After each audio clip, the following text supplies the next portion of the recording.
Hello, everybody. Happy New Year. Uh-oh. Is it weird that I instinctively responded to the Oblivion combat music? I was like, uh-oh. Who's nearby? Hello, everybody. Who we got? Looks like we got the whole team. Oh, Connor, thank you for the sub. Oh, shit, I unlocked an emote. I got an emote thanks to Dronk Hunter's subscription. Oh, I gotta click thank on that. Thanks for the 2020 takeout. What? Oh shit, that's awesome actually. You guys see this? This emote that you get? Brilliant. How we doing, everybody? Hope everyone had a wonderful break. How's the audio mixing? Wait, what did I do? Oh my god, Rezi, I'm so sorry. I thought it was Finn. It looks similar though. Oh my gosh, more than a year. Has it been that long? Is since the last time you caught a stream, Mutturks? Fall 2019. How you guys doing? How is everybody doing today? Hopefully well. Hey CT, thanks for joining us. I gotta say, oh, there's the beautiful music. Beautiful New Year's music. Yeah, it's been a while. I took basically the last 2 weeks off. Oh my gosh, in our Discord. Oh, you guys can see it here. Look at these cuties. Everyone say hello to stream chat. This is our admin team general. Oh my gosh. Look at this one. Oh, thank you, Vengeful Sparrow. Oh, man. So, here's where we're at, everybody, in case you're wondering. So, the last place that I left off with development, you can see here, the trained eyes among you will recognize that these are weapons. And the cool thing about weapons is that here, so I'm going through Requiem, right? The cool thing about weapons is that out of all of these different types of things to evaluate, records to resolve, weapons are down here, which means that Requiem is almost done. After that, there's world spaces, which shouldn't be too bad for Requiem. And after this, I get to kind of go through minor arcana, these, but they're comparatively much smaller. And then I finally get to run through the last of my old work that I'm transferring. And this is probably all meaningless to most of you guys. So suffice to say that I am coming, I would say like 80% perhaps through the way, 80, 85 of the way through conflict resolving, which is really nice because that's kind of, I would say it's the lion's share of the work. After that, I get to update mods that have gotten a little bit outdated during the process of this conflict resolution. Once that's happened, basically it's testing mode. Well, there's a couple little things I have to do. After that happens, I got to design the UI. I have to go through and see how much of the MCM I can automate because my gosh, I would love to automate the MCM. My goal is to, since we've spent so much time overhauling the installation experience, to make that much more seamless and straightforward for, you know, your average end user who doesn't want to fiddle around with a million different things. The next step is doing that for the in-game experience. So hopefully we'll be able to automate a lot of the MCM and, you know, it'll be a much better user experience. That's for sure if we can. So after that, and then after just basic testing, that's when it goes out to you guys for 0.1.0. I'll need to be very careful to level set expectations with that because I'm gonna try and make it as polished as possible for an early access build. But it's gonna have bugs, I guarantee it. Just too big of a game. We've talked about this before. One of the main reasons why we've decided to open up the install so early is so that all the players can help us test and find all of the different bugs that are harder for us to find when it's just us going through. Muturks, that is awesome. Requiem Reborn is the original name of Ultimate Skyrim. I think it was Requiem Reborn Ultimate Skyrim was like the subtitle. Kind of wordy, if you ask me now. Ultimate Skyrim, I still don't think is a fantastic name because it's a bit generic, and it also doesn't say a whole lot about what the experience is like, because it's pretty different from the standard experience, right? But it's catchy enough and simple enough. It's got that going for it. It has... That was kind of what I was going for, Severe. The problem, or what makes it kind of a misnomer, is that it's my interpretation of an Ultimate Skyrim, but of course that's not going to match everybody's, and I feel like the name kind of almost implies that it would be, but you know, names are names. It is what it is. It's serviceable, and at this point it would be weird to change. But man, Requiem Reborn, that is an OG right there. Oh, CT, how do you get GlitchCon 2020? That's a cool little icon. Beautiful. All right, well, so for today, really, it's just going to be a standard dev stream. I'm just going to go through what we've got here. I just got some simple conflict resolution to do, and it's been a while since I've been doing it. You know, a solid 2 weeks, I'd say. And it should just be kind of a chill stream. So if you guys want to hang out, do some modding, talk about some stuff, then you're in the right place. Tyler, Ultimate Battlespire. That is a deep cut right there, my friend. Battlespire, wow. That is an Elder Scrolls game that I've not played before. Did I do these ones? I did. So you want to know what sucks? This actually sucks. There's been a certain category of record that I've been avoiding this whole time. I'm saving it for the very end. Mostly just because I just don't want to do it. But it's going to be real nice to get it out of the way. And that is constructible objects. That's recipes. Oh, I'm sorry to hear that, Maximilian. That is...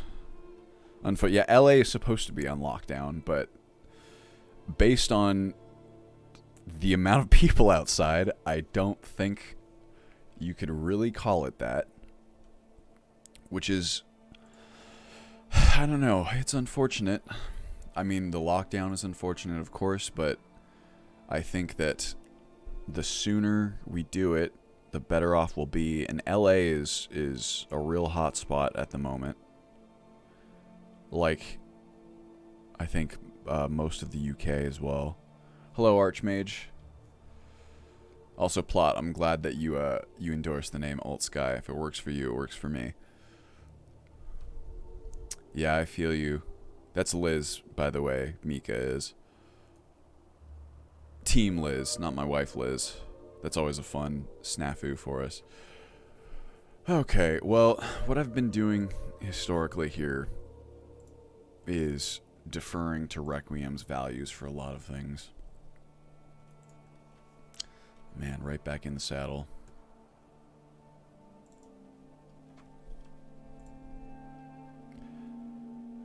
Skyrim for lunatics. It's not so bad in terms of difficulty. There's definitely far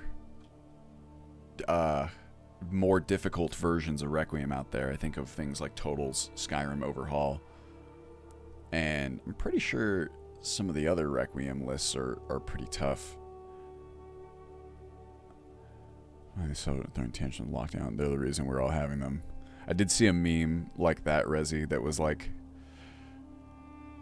if the lockdown severely interrupts your social schedule, you're part of why we need one to begin with, which is kind of funny. Connor. Oh boy. Yes, TSO is nuts. TSO, I think, is designed for people who It's the sort of player who knows Requiem very well and wants an additional challenge based on that, which is pretty cool, I think. It's like 3 tweaks and AZ tweaks. So I think here I've generally been taking the values. This, I mean, Ultimate Skyrim SE is kind of cool because it's almost like a sequel, like a direct sequel, and it gives me an opportunity to prune, fluff, and to kind of bring a lot of elements back in line with OG Requiem, because the first versions or Legendary Edition, I'm gonna start calling Legendary Edition Ultimate Skyrim Classic or something like Classic Coke. Hello, Excalibur. A lot of the balance, at least for like values and weights of just miscellaneous objects and stuff, is based on the patches by Unmakes, I believe I'm pronouncing that correctly, that look at things like weapons, armor, clothing, clutter fixes, and the rest of Cryptoper's fixes. And that balance is fine. Honestly, it doesn't make that much of a difference. But you will have stuff like this, right? Where like, this is a 95 gold value for a Falmer sword. Requiem's is only 10, which is interesting. What I've been doing as just a principle here is going back and adjusting these, because Requiem, of course, is our primary balance, so it's kind of nice to have it doing all these. The reason I can't use the patches for Cryptoper's various fixes is because she, like many mod authors and like myself, used the transition to special edition as an opportunity to develop almost a sequel mod. It is in many ways kind of a brand new mod built a bit differently from the ground up. And that means that the patches don't take as well to the new structure. Old Ultrim, there you go.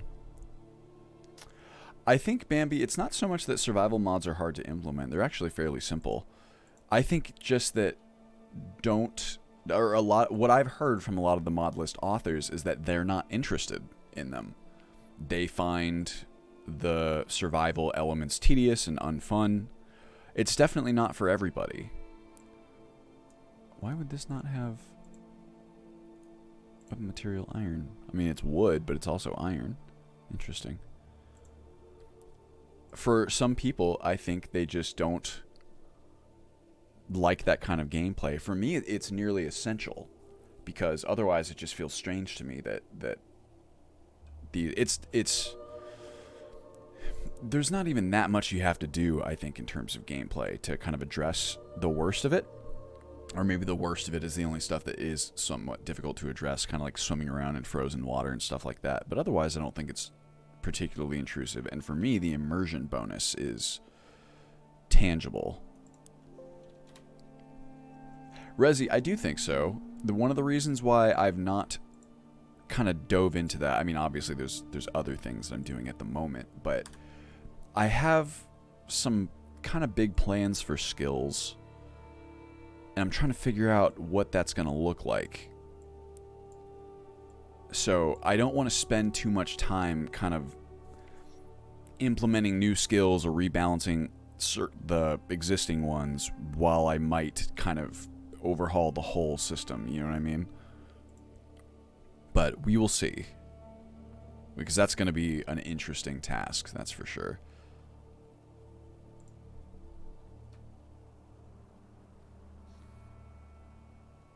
What I think of Enderall's implementation of skills. I think it's cool. It works for it. Enderall actually, funnily enough, has almost I like the idea of its skill books. That's something that I had already wanted to do. The idea that you can find skill books and kind of use them to train your skills is something that I'm a big fan of. But the skill system itself is actually the exact opposite of what I'm trying to do, and that's as described by the Enderall developers. When I went digging in the README, looking for various mods that Enderall utilizes, just to kind of take a look at it, the way that the developers describe Enderall's skill system is that it is distinctly not a system in which using skills levels them up.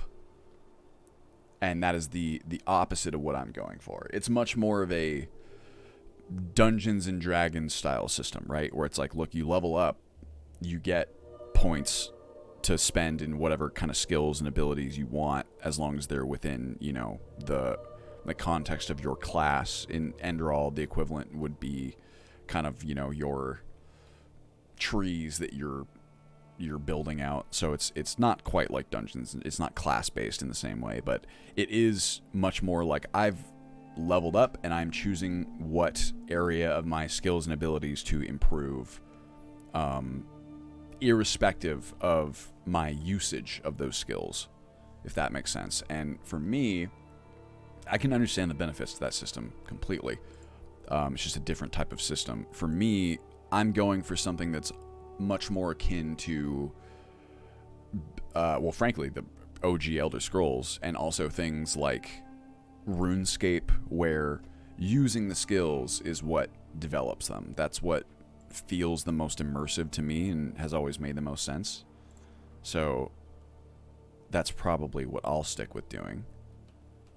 Also, Rezi, I know that Skills of the Wild is like an add-on for Campfire, and it's kind of cool. That Skills of the Wild utilizes the new framework, the one developed by Meh, or it uses the Campfire secondary trees? Hey, Praxis, how you doing? I can't remember offhand. Let's see here.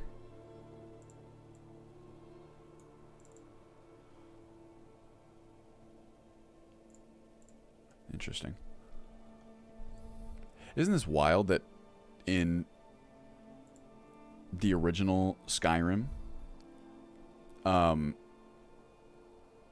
this Daedric artifact is worth 1,000 gold?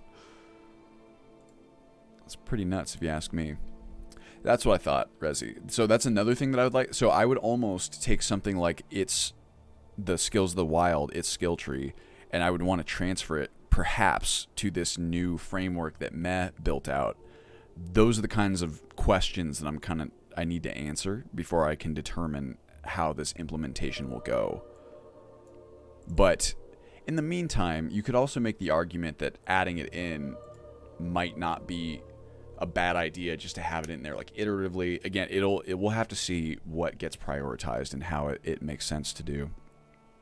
Can you please stop the guards murdering that poor child? I, to this day, do not know what causes that, and I have not seen it yet on Special Edition, so I don't know. It's got to be something faction related, I would guess. Staff of Magnus. Nice.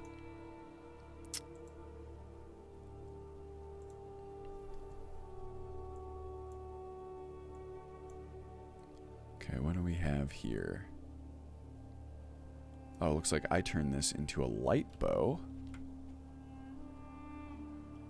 Or somebody turned it into a light bow.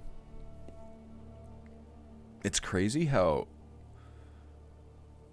it feels like the value of the Falmer weapons should be a bit higher, but I'm not going to mess with that right now. It's because they play tag by punching. Oh. Well, you just figured it out then, Rezi. Or you guys have both figured it out already, and I just had no idea. Interesting. Is that vanilla functionality that they do that? Let's drag this in here. You can go there.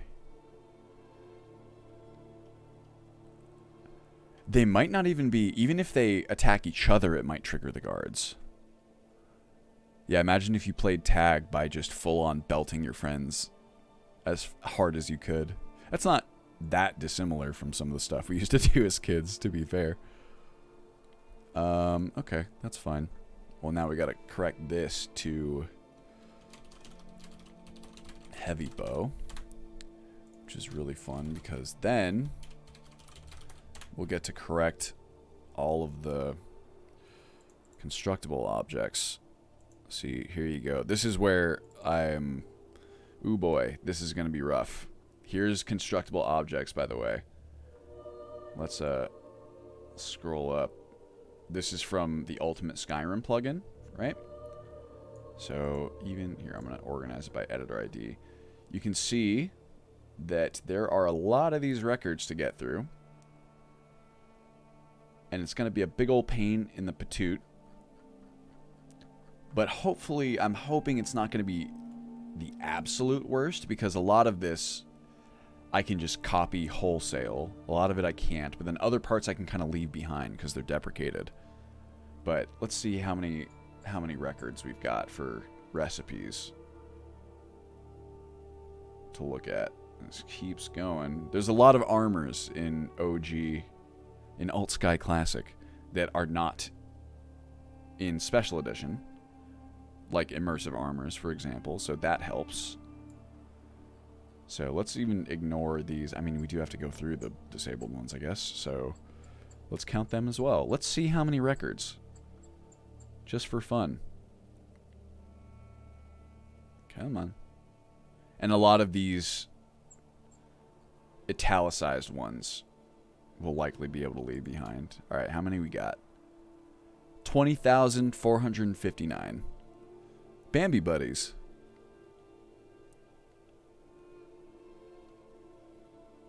Thank you very much, Bambi Banana. Banana. Felt that was so unimmersive, I console resurrected the boy. I mean, yes, makes sense. I can't imagine that guards would be firing arrows at children for any reason. Pardon me, I'm a bit sleepy too. I don't know if this happened with you guys, but I had a very hard time going to bed last night. I think I kind of donked my schedule over the course of vacation, but you know, now it's time to be an adult and dive back into having a legitimate schedule.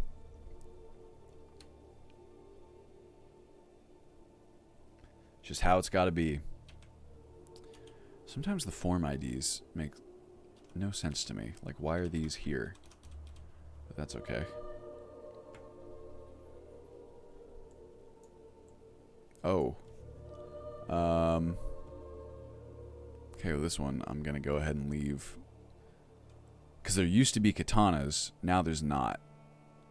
So this is kind of a misnomer. Now, we'll just revert it to blade sword for the time being. And then the speed here. You can see that used to be the old katana speed. But I believe the model is still a katana, is it not? Yeah, you know what? I'm going to leave that. I changed my mind.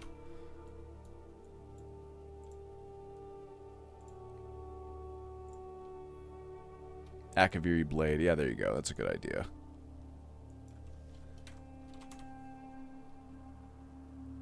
The problem is, I might eventually re-include other weapon variants like katanas, and so the katana name will carry, you know, specific values. Hello, Uncle Robert. I did not finish playing Enderall, unfortunately. Frankly, I didn't play it anywhere further than what we played on stream. Although I did install the gameplay overhaul. I was gearing up to. I just never managed to do it. Maybe Resi. Those would be, so like basically what I would do is revisit some of the mods like Heavy Armory and the like. What I'm probably going to do before doing that is we still have to figure out like combat and animations. And I'm probably going to look at, it's all kind of related to like the skill system too. I need to look at, why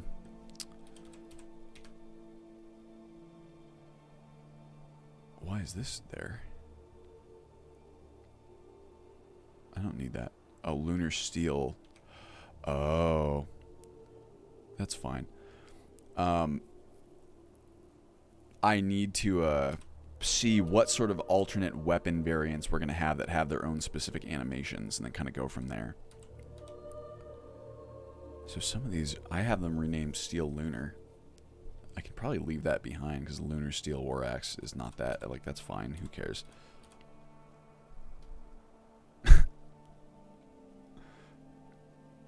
Do I need to put CCOR form IDs to Smithing Requiem perk? Bambi, are you talking about the... What are you referring to specifically? CCOR, by CCOR form IDs, I mean, you mean for weapons and armors? Fiddling, yes. So, Uncle Robert, I'm just conflict resolution. I'm conflict resolving. I'm just conflict resolution. Going through what's left of Requiem, which just happens to be weapons. Oh yeah, plot. What caused that, Liz? Someone else had that. Which is wild. Spell Sword is another one that we're unfortunately leaving behind for the time being. But you never know what the future holds. Okay, get rid of you. Here's one of the differences in old Requiem versus new Requiem. Well, shit. That one, I believe we'll need it. That's a big deal then. We can always just delete the Candlelight spell and that dagger. I know the dagger you're talking about. Excuse me. Yes, remediating conflict resolution. It's so funny how that we use that expression. Reminds me of that episode of The Office. Okay.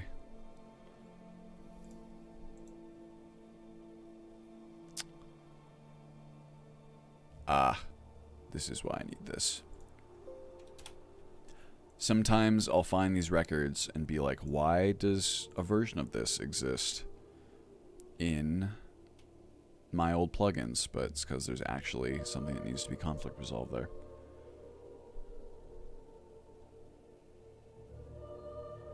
Yeah, I think, I don't know. I mean, I can't say that that issue exists on Spell Sword Vanilla because I've never tested it, but it's possible. It's a very cool mod conceptually. I just have some other plans for the functionality and mechanic that it provides, so I've not added it back in yet. Oh, I actually don't need this one. Okay, never mind.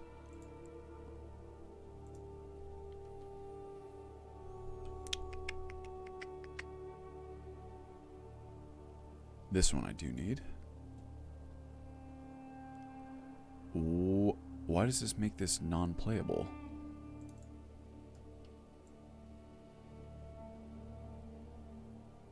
Bound Sword. Bound Sword Mystic.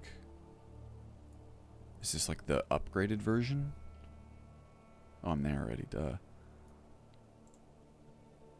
Bound Mystic.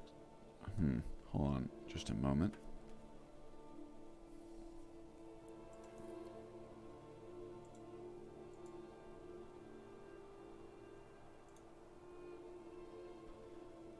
Why are these unplayable?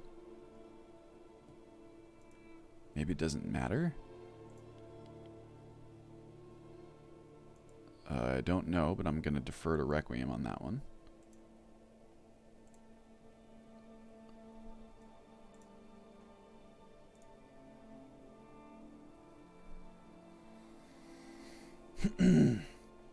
Oh yeah, Resi, a lot of red. Love the mechanism, makes enchanting useful. Tech mage. So what I'm hoping to do with that area is take a look at Lost Grimoire, right? Which is a spell pack, for those of you who don't know. And it has a lot of spells that are actually designed for like spell sword characters, where the spells are powers, which is kind of a means of getting around the whole hand system that Skyrim uses, right? And like how two-handed characters can't cast spells while having their two-hander out, which is super annoying. I think it should be really good for that. And that's essentially what Spell Sword tries to address. I think that it'll be a bit more intuitive just using standard powers for that versus Spell Sword. I mean, Spell Sword's implementation is very cool. It's a bit complex, I think, to have players wrap their minds around. Hey, Sacroletius, welcome back. Happy New Year. Gotcha, Bambi. So the constructible object, you said, well, I need to add the CCOR form IDs to the Requiem perks. It's possible. I need to take a look at specifically. But because you're talking about the conditions? It depends on the condition, I suppose. Court of Thorn playthrough, do not want to level Magicka, still on research most spells. Use spells to fit them into his gear. Gotcha. Okay, well, if Requiem says this shouldn't be unplayable, then I'm going to go ahead and leave it. Or it should be. It shouldn't be unplayable. Should be. Oh my god, double negatives. My brain. Not enough sleep, my friends. Okay. That's fine. Fine for now, anyway.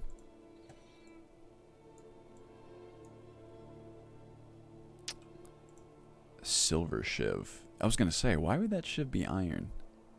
We'll take Minor Arcana, actually. You go Wep, Silver, Shiv. Loyal Turn, thank you for the sub. Things are coming along swimmingly. I mean, as swimmingly as they can be. This is the first time that I've done conflict resolution in a hot minute. Just right back in the saddle, really. I don't know why that would weigh 2 pounds. And the damage should be 5. The damage of critical data can be lower. Should definitely be silent. And I guess value is just uniform. Alt Sky in 2022. Hopefully not. I definitely don't think it'll take nearly that long. At least not for the, the OG or the alpha versions. That is a bummer, Loyal Turn. You're load. Do you have backups by chance? Let's go weapon Silver Shiv.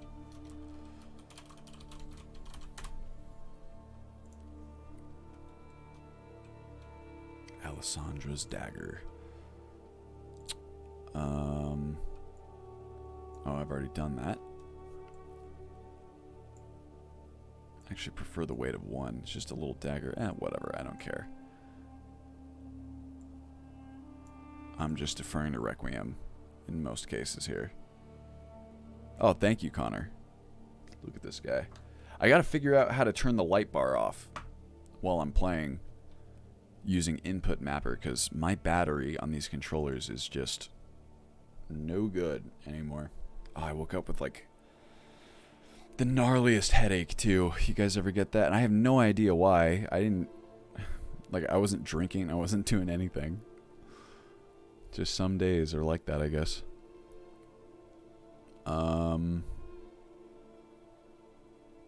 Why do I need you, my friend? I guess because of the damage. Okay, that's fine. Gadnor's Staff of Charming. Of course. Yeah, the soothing music, Oblivion music is really nice. Or this sounds like Skyrim almost. It is Skyrim. What? I thought I was on an Oblivion playlist. Well, whatever. I'm honestly okay with it. Because I don't know if I can do super intense music today. The Ebony Blade, yes.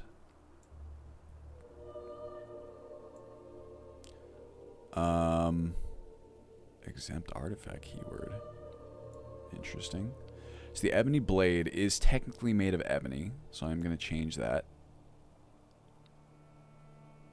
Is it or is it not? I actually don't know. This is the kind of stuff that I like to check on. I mean, I know it is called the Ebony Blade. Let's see, by default in Skyrim, does it have a material? It does not. Ebony Blade, Elder Scrolls, lore.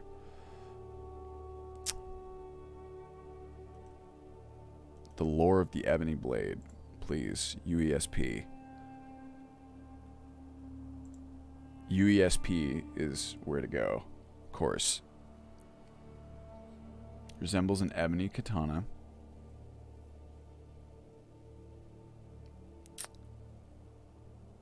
Yada, yada, yada. Problem, I mean, I guess it's almost like an ethereal item. So it could go either way. But it has the name Ebony in it, so I feel like it should benefit from ebony stuff, right? Like ebony perks and the like. So I'm going to leave it that way. It's canonically made from collected shadows. Yeah, so that makes it tough, doesn't it? Well, shit. In that case, I don't know. What do you guys think? Help me develop here. Should this be ebony, or should it be weapon material Daedric? Huh? Requiem doesn't have it as either. Maybe it should have none, because if it's made from collected shadows, that's not like a metal or anything, right? Maybe we get rid of it. What's Ghostblade made out of? It's made out of ghost. I'm just kidding. I have no idea. This Daedric requires a heart of Daedra. That's rad plot. Daedric Sacrilegious. So it's possible for us to... What's it called? It will be classified as a Daedric weapon thanks to this keyword. But the material actually begs the question of, like, what even is the material of, like, Daedric? But that probably makes the most sense, is to leave it Daedric. It's probably not ebony. It's kind of an interesting question, like, what the heck is Daedric material, right? Because it's made from ebony stuff, at least in Requiem is, and maybe in the vanilla game. I don't remember. It feeds on the blood of deceit. Oh, we have to fix this. It feeds on the blood of deceit. So this is one of those areas in which Requiem copy needs to kind of be rewritten. Well, actually, not really. Tremendously.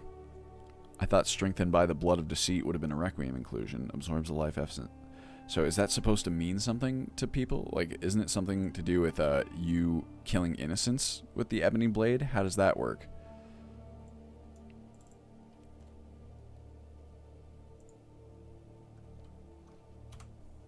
Add that Oxford comma, then honestly, it's fine at that point.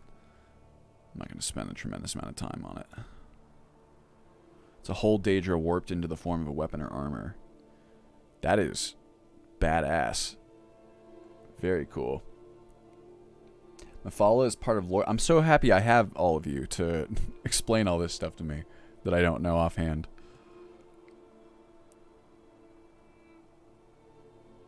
Lorcan's blood is ebony. Interesting. I mean, you guys are probably closer than I am. Speed here. Non-hostile, huh? Weird. Ah, that's what that means, Rezi. Thank you. I knew there was something.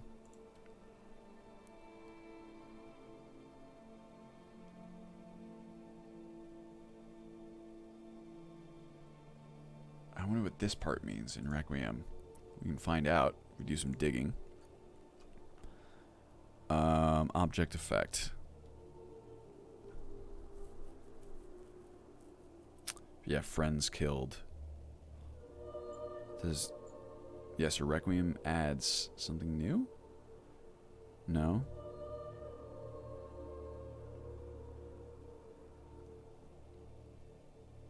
Doesn't really look like it. Unless this is what it's talking about. Bewitches those it strikes. What does it mean by that?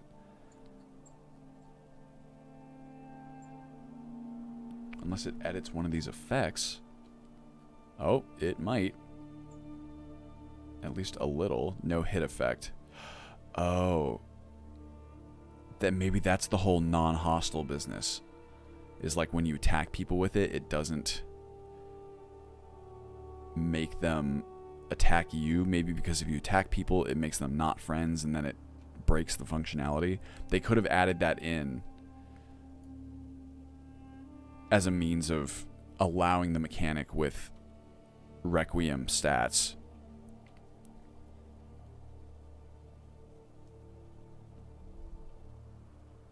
Huh.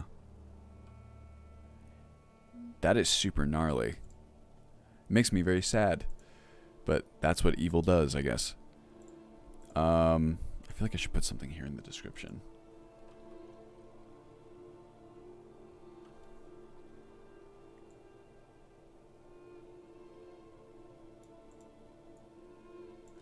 Say,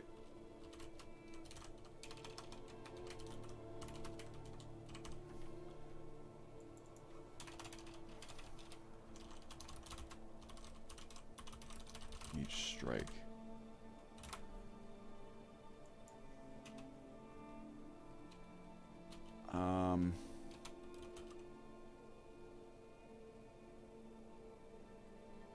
Let's say steals life, strikes.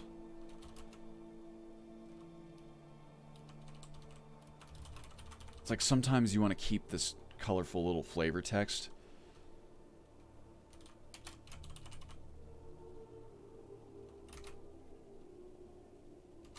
Killing friends.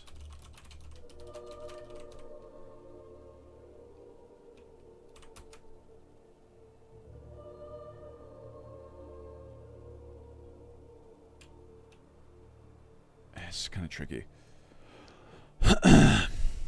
This is like a lot of what I've done during this process is like there's a lot of Requiem effects and things like that are, this is not Requiem really, this is an awkwardly worded vanilla one. Or not awkwardly worded, but it doesn't really describe the functionality. Like I think if you got this in game, you didn't know this kind of tertiary stuff, you wouldn't really realize that it has this killing friends functionality. Because like how are you supposed to infer that from it feeds on the blood of deceit, right? But a lot of what I've done this time through is updating old Requiem copy that either has typos or just, it might have been by Zarian, who I believe English was not his first language. It's frankly amazing how, I believe that's true, where Zarian wrote a lot of the kind of esoteric Requiem lines, and I don't think English was his first language, but frankly the amount of atmosphere writing he still managed to do is extremely impressive to me. Even if some of it in English is worded slightly obtusely, you could very much see what he was going for. Or maybe it wasn't him who wrote it, but I'm pretty sure it was.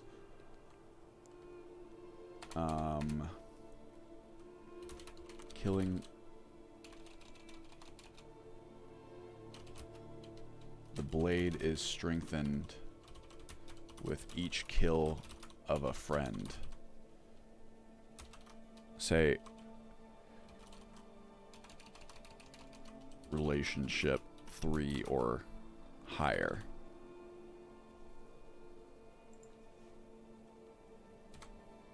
Maybe I've been using these brackets, which I believe either Hazard started doing that or Requiem itself started doing that.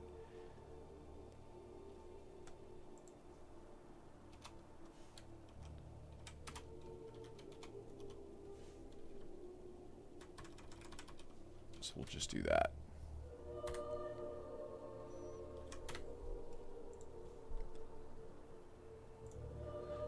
So that way we preserve the flavor text while also having the functionality included. Resi, can we? Let's find out. Here's the tempering. I actually don't know if you can include more than one object for tempering, or you can require more than one. I want to say maybe. I feel like maybe some of the bows do that, but it's been too long. I can't answer that offhand. We can test it, though. It'd be relatively simple to figure out. Ebony blade. There it is.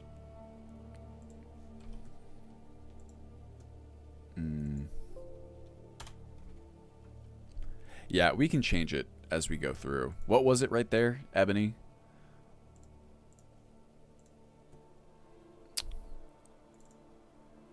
Yeah, and requires ebony smithing. So what we can do here, we'll just do it right now while we're here, but let me, I have a technical document. Let me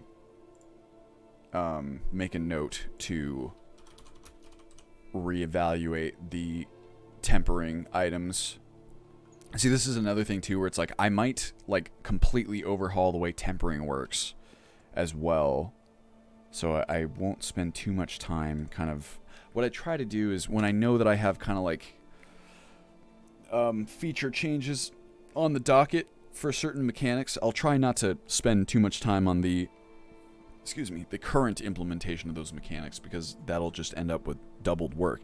However, the flip side of that is that if you don't spend enough time on the existing implementation because you have some sort of future implementation plan, you know, you never really know when you're going to get to that future implementation. So it's good for everything to be consistent. It's really not hard to change these particular elements. For Daedric artifacts and weapons, armors, do not material temper to use Daedric hearts instead of ebony material. There we go.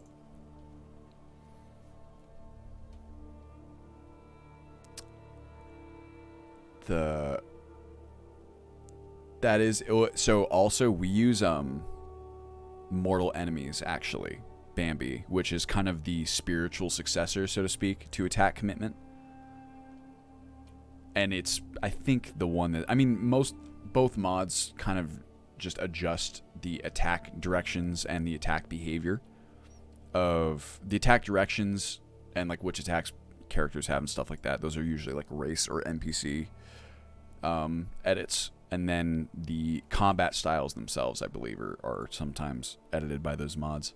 But I would take a look at mortal enemies. Where am I at? Whoops. Did we do it? We didn't even make the change. Let's do... do I have this updated yet? I don't. Be Daedra Heart. I don't know what that is offhand. Let's go here.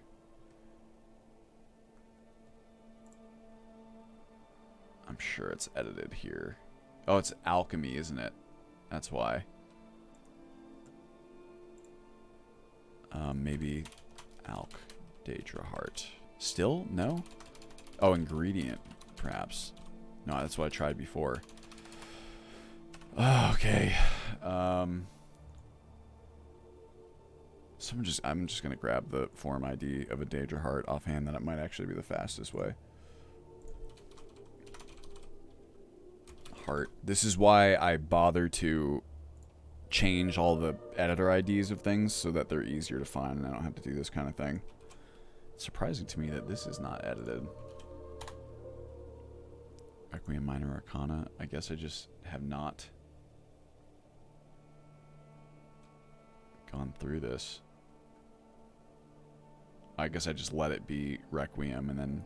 Okay, well, there we go. Oops. This can be, what is that? This ingredient. I don't do it for every single record. For some types of records I do, like weapons and armors and constructible objects, so on. But for these at least, a Daedra Heart is a very commonly used item in Requiem, so it makes sense to do it there, I think. And now we're back. Revenge of the Enemies. I never played with it. It seemed cool. That's possible, Loyal Turn. It's possible that they might cover different races and things, maybe letting mortal enemies take precedent. Thank you very much, J. Siebert. All is well.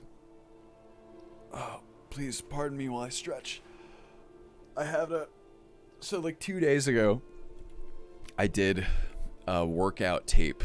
My wife Liz has this series of they're like archived workout streams, almost like a Soul Cycle situation, but it's, or like Peloton, but not, no bike or anything like that. We're just like doing like these standing exercises for like 45 minutes, 50 minutes. So I did it with her, and I'm still sore, like extremely sore 2 days later. I should say that my wife is a far more accomplished athlete than I ever was. I did qualify as an athlete at one point in time in my life, a soft athlete, you might say.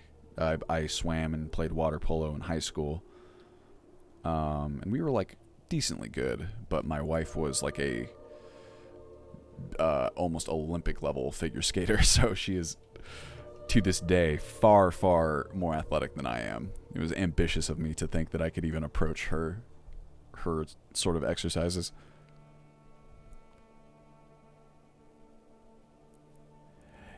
Yeah, Sacrilegious, that would be a pretty tough encounter. My gosh. Attack commitment. Well, so Requiem, or sorry, Mortal Enemies definitely makes the same changes to the player that it does to NPCs, which some people, I find that that's like a mechanic that not everyone likes.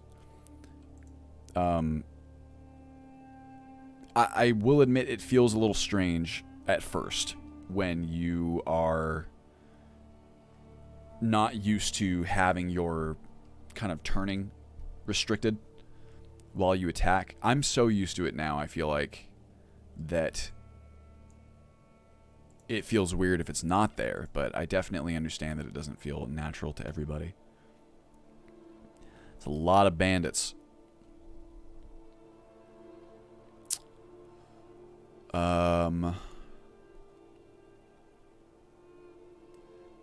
I even need this one? I mean, it's already there. Why do I need this? I don't. This is the same.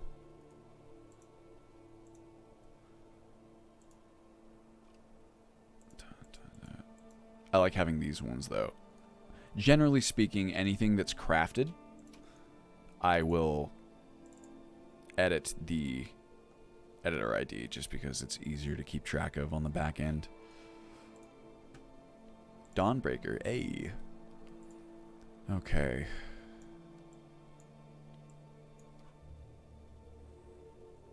Weapon material, silver?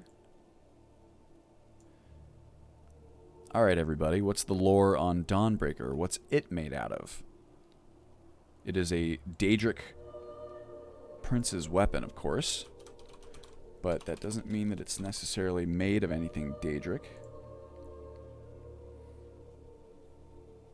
Forged in a holy light.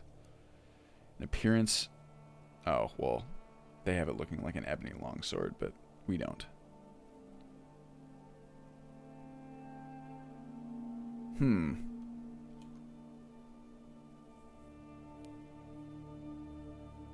That's a lot of enemies, Onion. It's made of silver.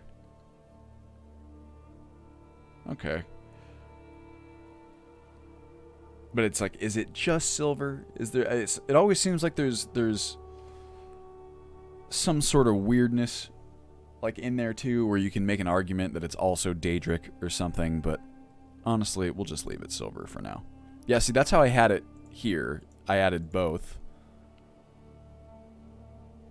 But you know, I mean, I think weapon material Daedric probably should refer to that specific method of forging that involves mashing the souls right into that corporeal form. And so we can probably leave it silver. That would make the most sense to me. Consistency, you see. And let's go ahead and check the tempering recipe just for fun. So much fun.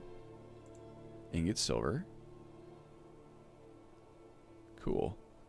And I don't know why. I mean, it's because it's a Daedric artifact, I suppose, but we definitely don't need these conditions. Craft Daedric only at night because it's not the Daedric material, right? Consistency, see? Back we go.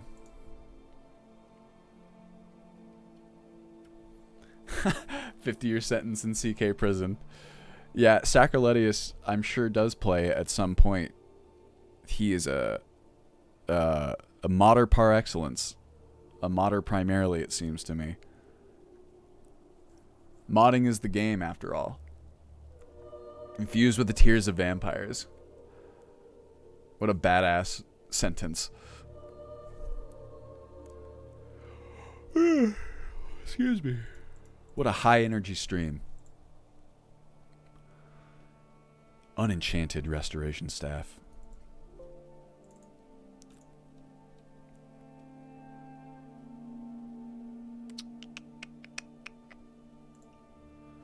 Grim Sever.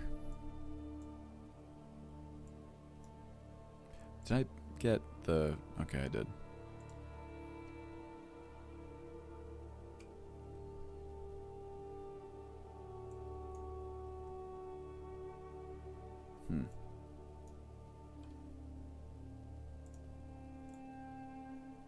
Steel Sword Herald. Herald Steel Sword. Who this man? Weird. Assuming he uses the Steel Sword as a template. But it will still count as a separate item. Is this actually, like, usable? Does anyone end up with this weapon? I'm going to call it Herald Steel Sword, perhaps.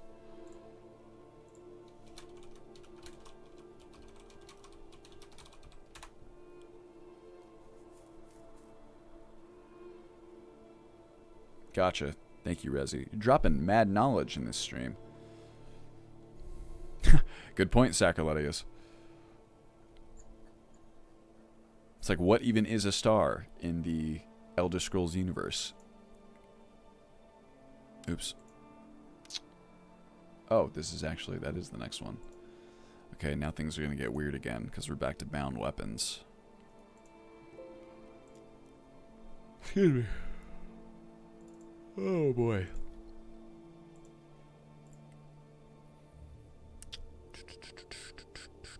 Oh man, I just remembered that there'd be a new Attack on Titan episode out.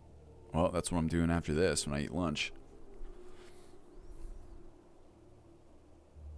Okay, that's fine. See, this is always nice when I can just straight up transfer the work from the old plugin. Hey Tayson, thanks for joining us. Happy New Year, my friend. Here we go. Bound heavy bow.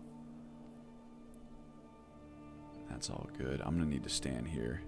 Kanedu, what is up, my friend? Thank you for joining us. Stars are supposed to be the Magna Gate, right? I like to picture that, like, pragmatically or literally. Imagine the Magna Gate, or however it's pronounced, just kind of... I imagine, like, you know, the sky is like a big fabric, and they're all just like... bap! And they just, like, split right through it. Yes. Maturks, I think you might be right. I'm doing good, Kanedu. Thank you for asking. Just right back to conflict resolution. You know how it goes. Oh man, that's, you know, I gotta stand up. I gotta stretch my legs or else they're gonna be so sore. More sore. Oh. Ow. Oh my god. Oh yeah, Coda is absolutely wild. Michael Kirkbride is just wild. Oh my gosh, you guys want to see a couple of the gifts that Liz got me for my birthday? First of all, check this out. I won't spend very much time on this. Is this backwards? It's not backwards. Cool. The soul of anime. Look at that picture. It's like amazing, right? It's basically like a brief historical anthology of anime, I think, contemporary anime. Which I'm a huge weeb, so that's going to be great. And speaking of which, here's a Food Wars mask. See?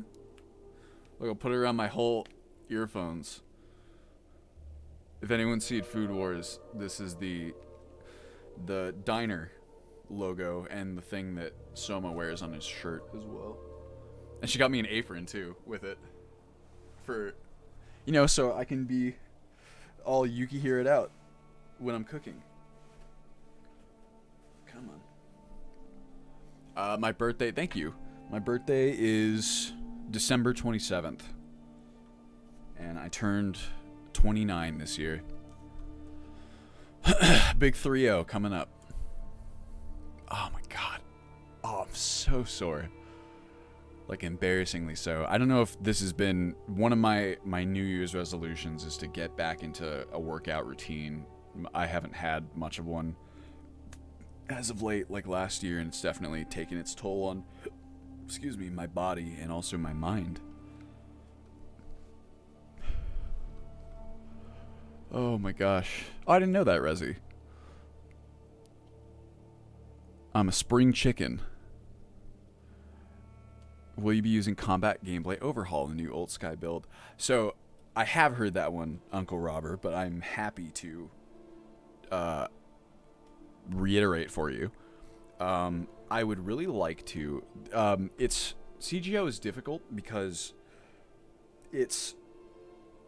I really like the concept of the grip change. I just have this major bugaboo with its implementation, and it's small in the grand scheme of things, but the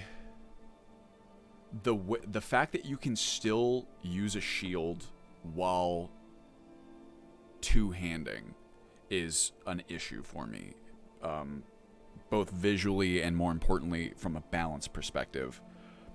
There's basically no downside in CGO to using the two-handed grip for like every single weapon that you have, which kind of makes sense in terms of weapon handling, because most of the time it's like, think about Dark Souls or something like that, which of course is not necessarily realistic, but it's a lot more realistic, I'd say, than a lot of kind of martial presentations of weapons in games.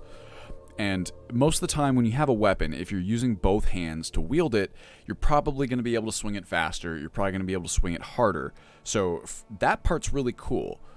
The reason I think it works so well in Dark Souls is that there's a mechanical and realistic trade-off where you have to put your shield away, right? And you don't have to do that in CGO. You can two-hand whatever weapon you want, and you can just have a shield still, and it works, and that's a big issue for me. But what I might do anyway is implement it so that we can get jumping attacks. That is about, I think, as of now, kind of my main draw for it. I do like having the jump attack. It causes NPCs not be able to equip weapons. Dodges. Oh yeah, the dodge is another one I'd disable. I think it's fine. But the first person dodge is like a full-on somersault, and the camera somersaults with you, and every time I do it, I'm like, oh. Nico, what is up, my dog? So that's kind of my issue. The only downside to wielding weapon with two hands is reach. Oh, that's a good point, Rangda. Controls better your faster two hands, right? So that part makes sense. Also, that would make sense too, that the range would be reduced potentially depending on how you're attacking.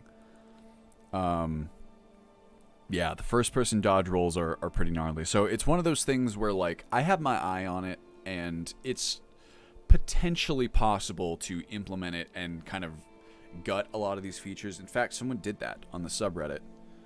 Not our subreddit, on the Skyrim mod subreddit. But we'll see, right? Yes, there's no way in hell you're using a buckler with real two-handed. What is this Mirror's Edge nonsense? Totally. Unfortunately. Oh, what is this, Resi?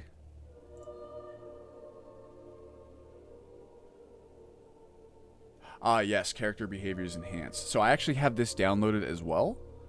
But there was some problem. What was it?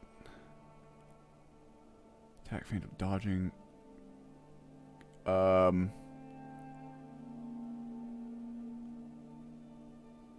Yeah, dragon riding being broken. That was like one of the problems. Blocking doesn't work left hand. That's fine. Shotting in midair.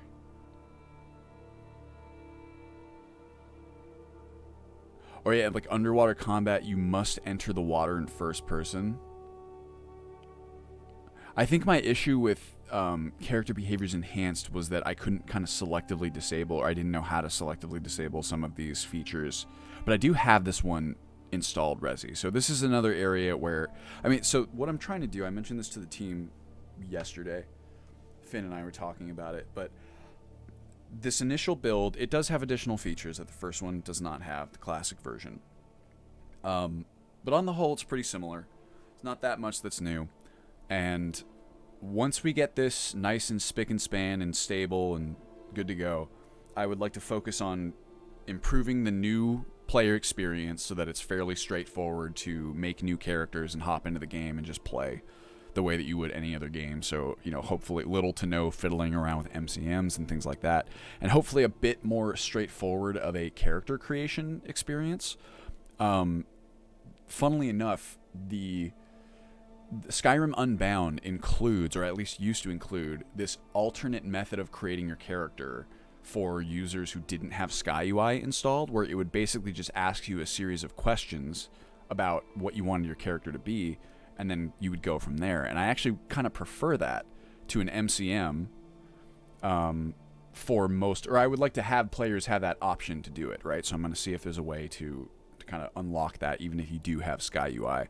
But anyway, the whole idea is to really knock out that new player experience and just make the game function like any other game would, without all this kind of modding and fiddling and stuff like that. And once we have that kind of solid baseline, then to me, that's when the fun really begins. That's where we can really start iterating on gameplay features. I think that's where the team and I will probably have the most fun too, is like, let's look at character behaviors enhanced, let's look at combat gameplay overhaul, let's look at all these cool different little mechanical mods that we've been tracking for however long. And once we have that nice, easy platform to build on, we can start God, why can I not say this? Iteratively. Am I saying that right? Why does it sound so weird? Whatever. We can start adding things on top of it. And it'll be cool, I think. Can you pre-configure the alt sky profiles for MO2? Have a profile-specific save that's a pre-done template? Oh, we definitely can, Resi. And it's an option. It's something that we've actually done in the past. It's just not best practice to have these pre-configured saves, right? There are certain random elements of the game that are baked into a game save. It's also just like, I don't know, it can get a little hanky at times. It does seem to work overall, but we'll have to experiment with a couple different ways of doing things. The other issue with like the pre-configured saves is that we would have to like, there's still some MCMs that kind of need to be adjusted after the game starts. So, like, that'll be an issue. What I'm hoping we can do is, I don't know, I have high hopes for yield. There's also, we've talked about this before, but you can hard code, so to speak, a lot of the MCM settings, either through global values and like game settings here in Xedit, or in the event that the mod has a script that updates properties or variables within itself, you can edit the scripts themselves so that they are defaulted the way that you want them. That part gets a little trickier because then you're introducing more maintenance for updates, right? Like if a Ring, yeah, the man himself is back, Ring Comics.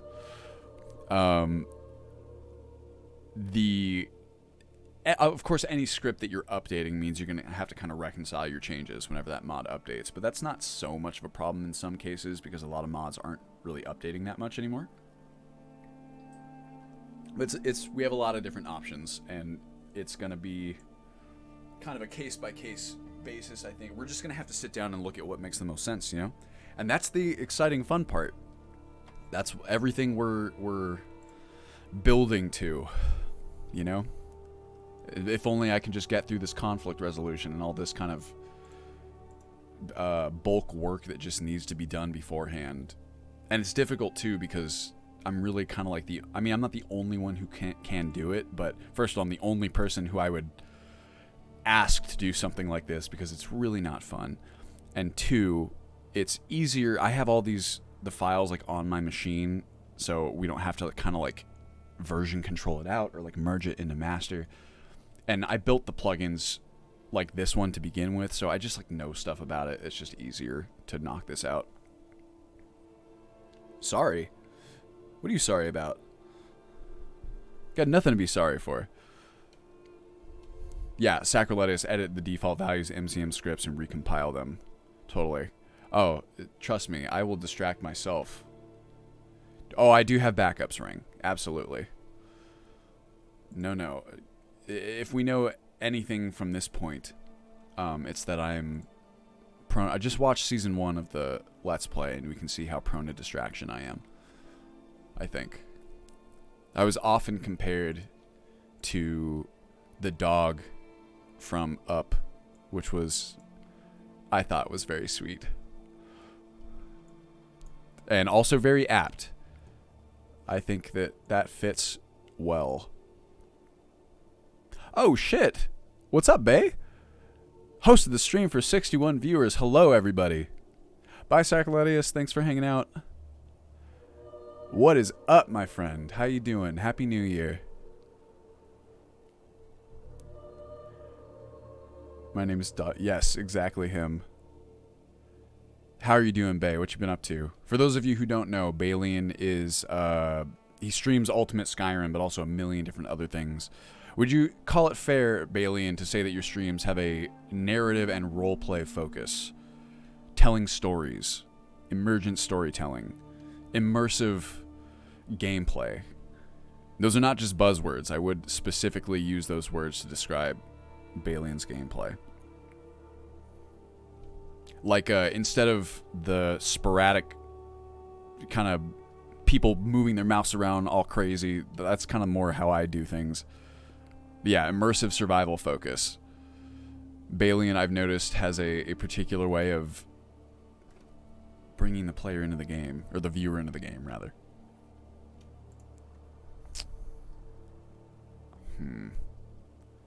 Okay, this is all fine. This is an area, things like this, I still think it's worth it, but like, sometimes I change the naming conventions up so that they make more sense to me, and then it's like, oh cool, now you get to do this for every single instance of this type of item. Oh, Hjolfred. Oh, the emoji!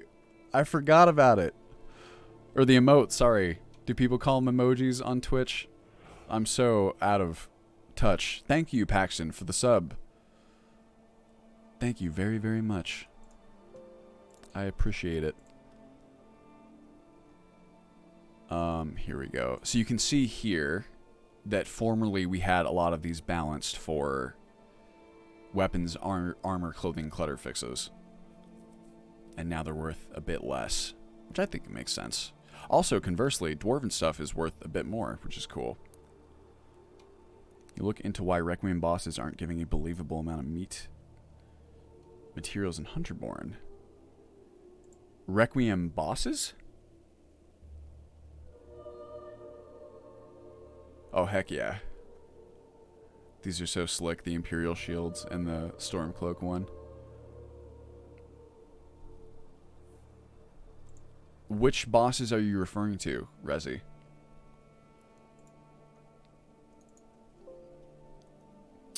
Oh.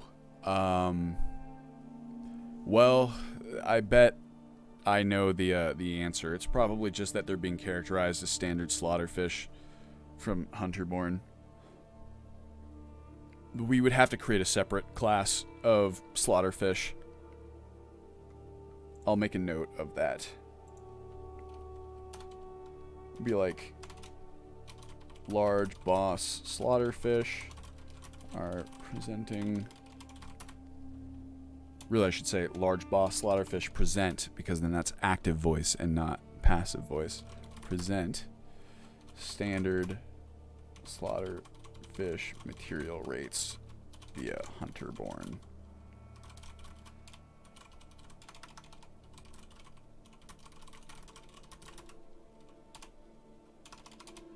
Boom. Like mud crabs, large boss animals, I'll say slaughterfish, mud crabs, etc.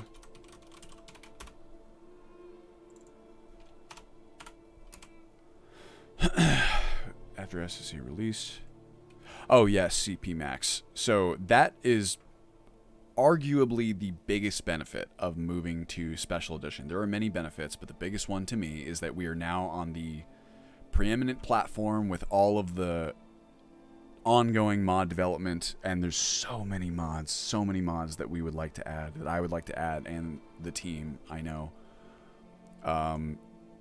It's just, like, I have, frankly, like, to me, SSE it's opening the door. It's, like, just the beginning of what we can do, and what I'm most excited about is iteratively. Why can I not say this? What is happening to me? Guys, help me, please. Iteratively. There we go. My God, I don't know why I couldn't say it. Iteratively. It is kind of complex, actually. Improving. Don't make me say it anymore. I can't say that word. Speaking of Requiem bosses, anyone know of a mod that adds more location-specific bosses like Ron the Crow? Those are super cool. Paxton, thank you again for the sub. I hope your break was good as well. Yes, well, I mean, honestly, it's really nice, Ring. I just, like, I try to, you know, catch all the cool new hotness mods myself, but of course, like, I can't do it. Or sometimes I miss things. Iterative. There it is. I use this word often. I don't know why it's twisting up my tongue today, but it is. I'll blame my headache and lack of sleep. Easy to do. Problem solved. Okay, just making sure these are all correct. Come on. Boom, baby. Oops. That actually was not what I meant to grab. This I meant to grab.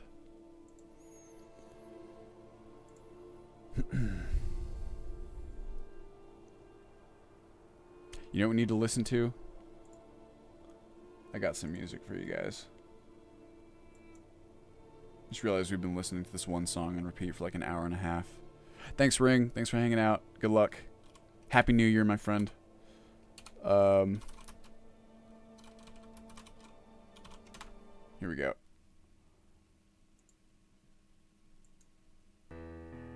There it is. The real ones in chat will know what this is from. Also, you're still a real one, even if you don't know. This is an older song, but absolutely beautiful. There's actually a few songs in this. Okay, that's all fine. I suppose. Well, the weight.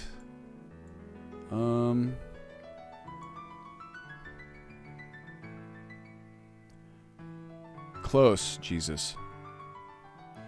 Yes, OG Sims. What is this one? Blood Dragonborn. Okay, I'm gonna pause the Sims real quick, because Resi just sent me this. Look at this. Blood Dragonborn Skyrim HD Synthwave Remix. Here you go. Oh my gosh. This is rad. Sims 2 and Game Boy Advance. I remember liking those. Wait, Sims 2? Or I have Sims... I played Bustin' Out, and I played The Urbs, Sims in the City, which I actually quite enjoyed. I like those games a lot. Watch my, oh my gosh. This is straight out of like an 80s jam. I'm gonna get copyright contented for this, just watch. Oh wow, listen to that. Oh wow, it's got like good stereoscopic sound.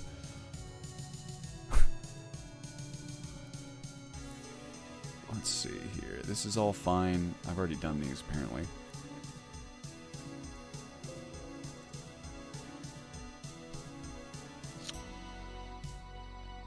It's quite a mouthful.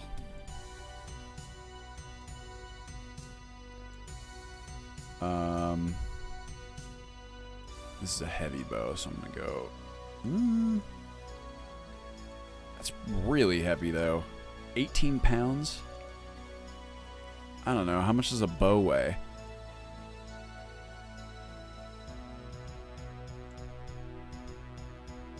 That's all fine. Hello, Weeder. Weeder.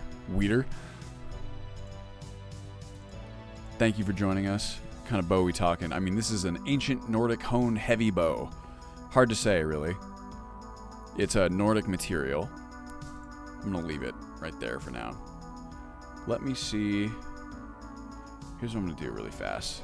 Let me bookmark this spot. Save. Oh, this part's badass. I'm going to jump to Ultimate Skyrim. Actually, here, let's do this. Search or apply filters, selected files only. Reset the filter. Name contains heavy bow. That ought to do it. Oh, I probably should have restricted that to weapons only. Oops, it shouldn't take too long either way. But we can kind of get like a good point of reference. Does this build have bandolier? Yes, Yosi. Definitely does. Let's see what the other heavy bows are like. Imperial is 8. Orcish 10. Dwarven 9. Yeah, so that's all a bit heavy. I don't know why that one's 18. Ebony, that's pretty hefty. 16.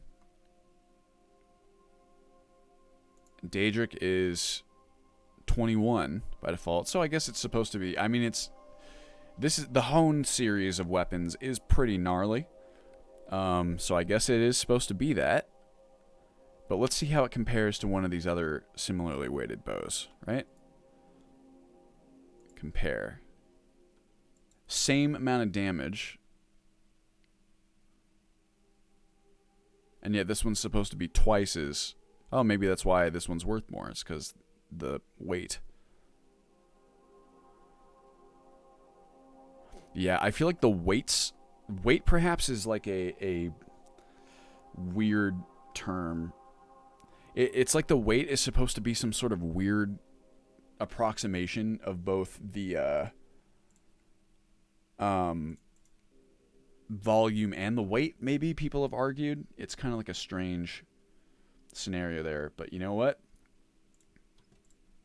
I'm gonna defer to Requiem here, and we can just adjust it as necessary in the future. I really would prefer, like, my ideal, on it, Praxis. My ideal, let me turn it down a bit too, it's a bit loud. My ideal Skyrim, inventory system would be something a bit more like DayZ, right? Where it's gridded out, or any, obviously DayZ did not originate that system, but something that accounts for volume in addition to weight. I mean, I guess Resident Evil 4 doesn't account for weight, but the volume of your little attaché case, I always like those. You get to play Tetris.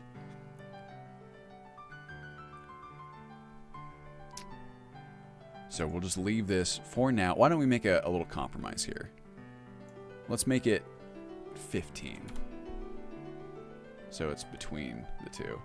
Oh, I'm gonna sneeze.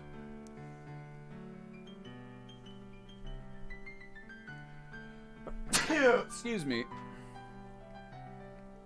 Interesting loyal turn. I know of something. Are you talking like realistic capacity?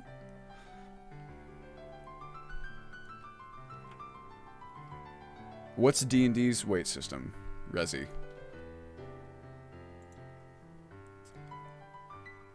I don't actually remember, because I'm in a D&D campaign. I can't really remember.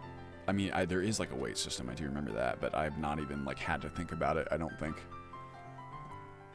I've never been close to being over encumbered, or our DM has not really done anything with it. Boom.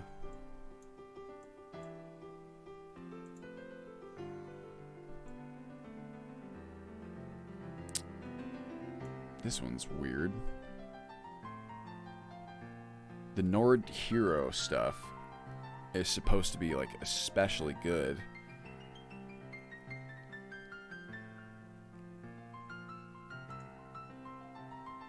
Huh. It's weird that it's not patched by the other business. But it does have the same value.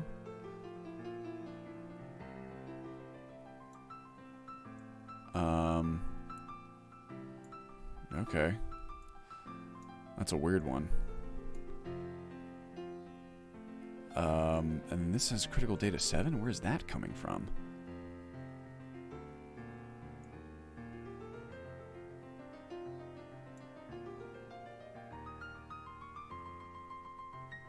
Gotcha, Resi.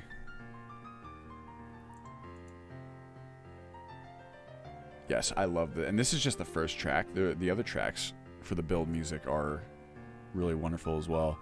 Okay, this one's actually going to be a bit tricky.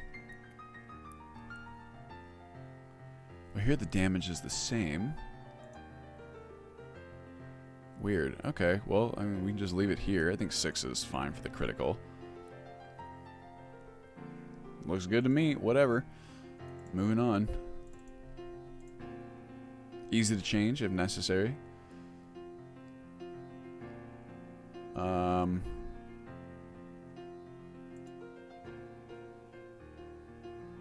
We go 13 or 11. I guess for this particular one, we'll just defer to weapons, armor, clothing, clutter fixes. This particular series of items, that is. That's all fine.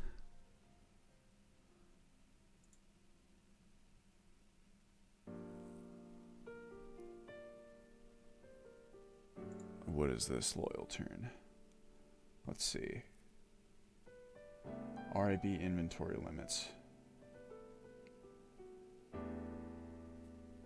Here, I'll drag this over yonder.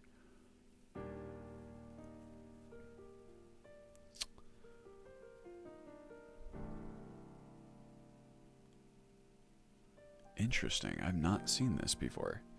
Realistically restricts the number of items you can carry based on item type, not just item weight. Can't haul a dozen hunting bows, even if they're lightweight.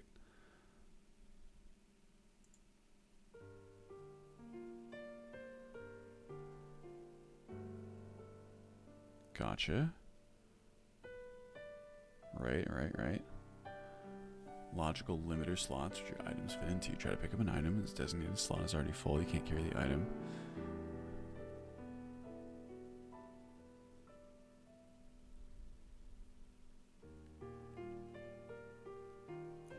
Excuse me.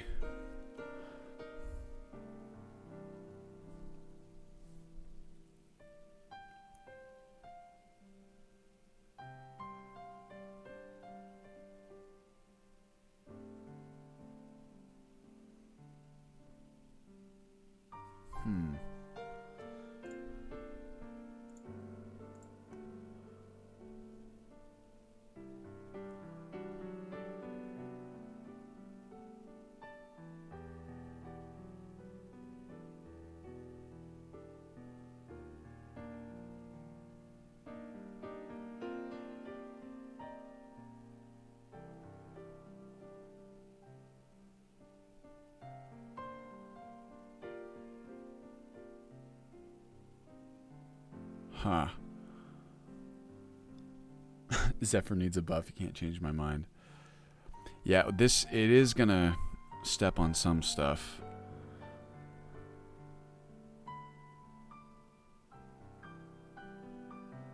Seems pretty cool, though.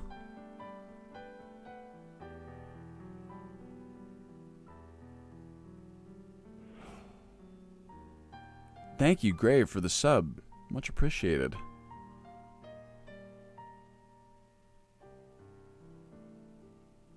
Huh. And I mean, the big bit that I like a lot is that there's feedback, user feedback. Like this. This is really interesting. Thank you for sharing this with me. I am going to download it. Files. And play around with it for sure.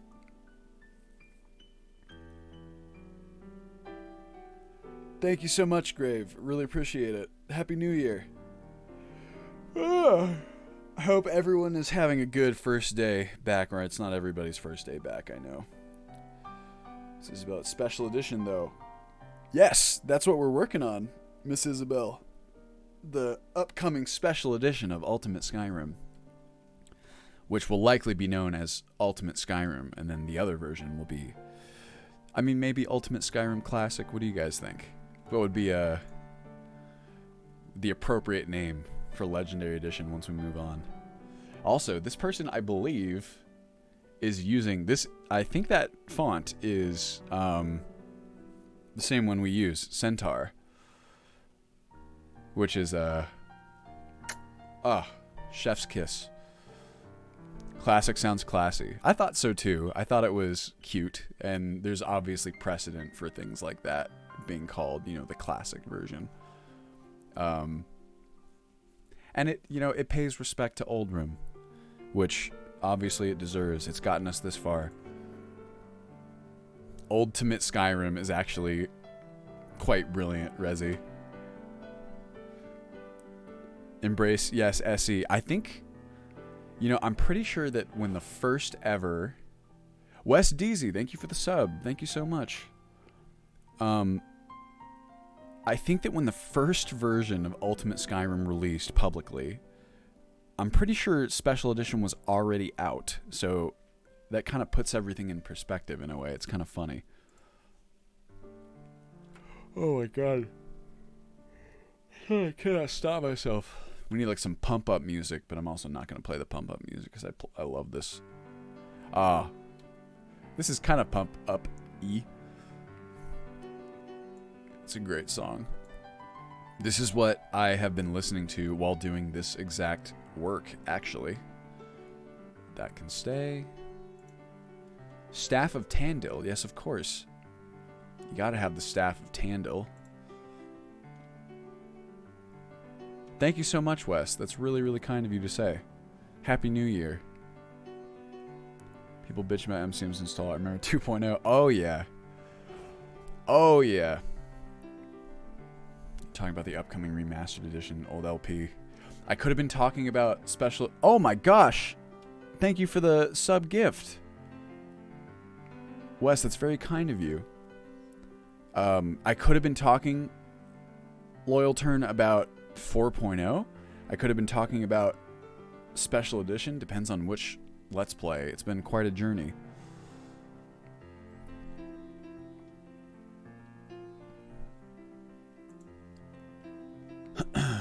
Oh, these emotes are great.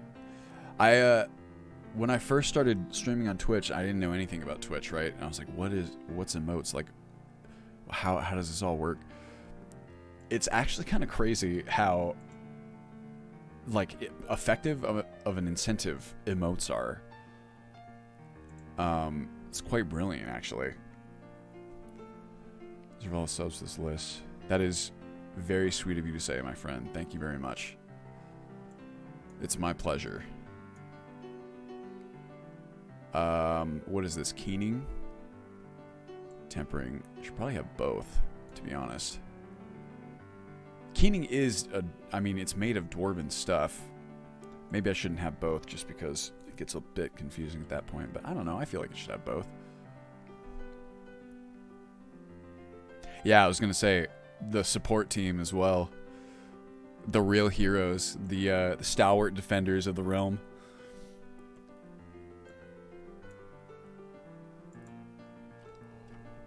Oh, cool. Crazy critical data.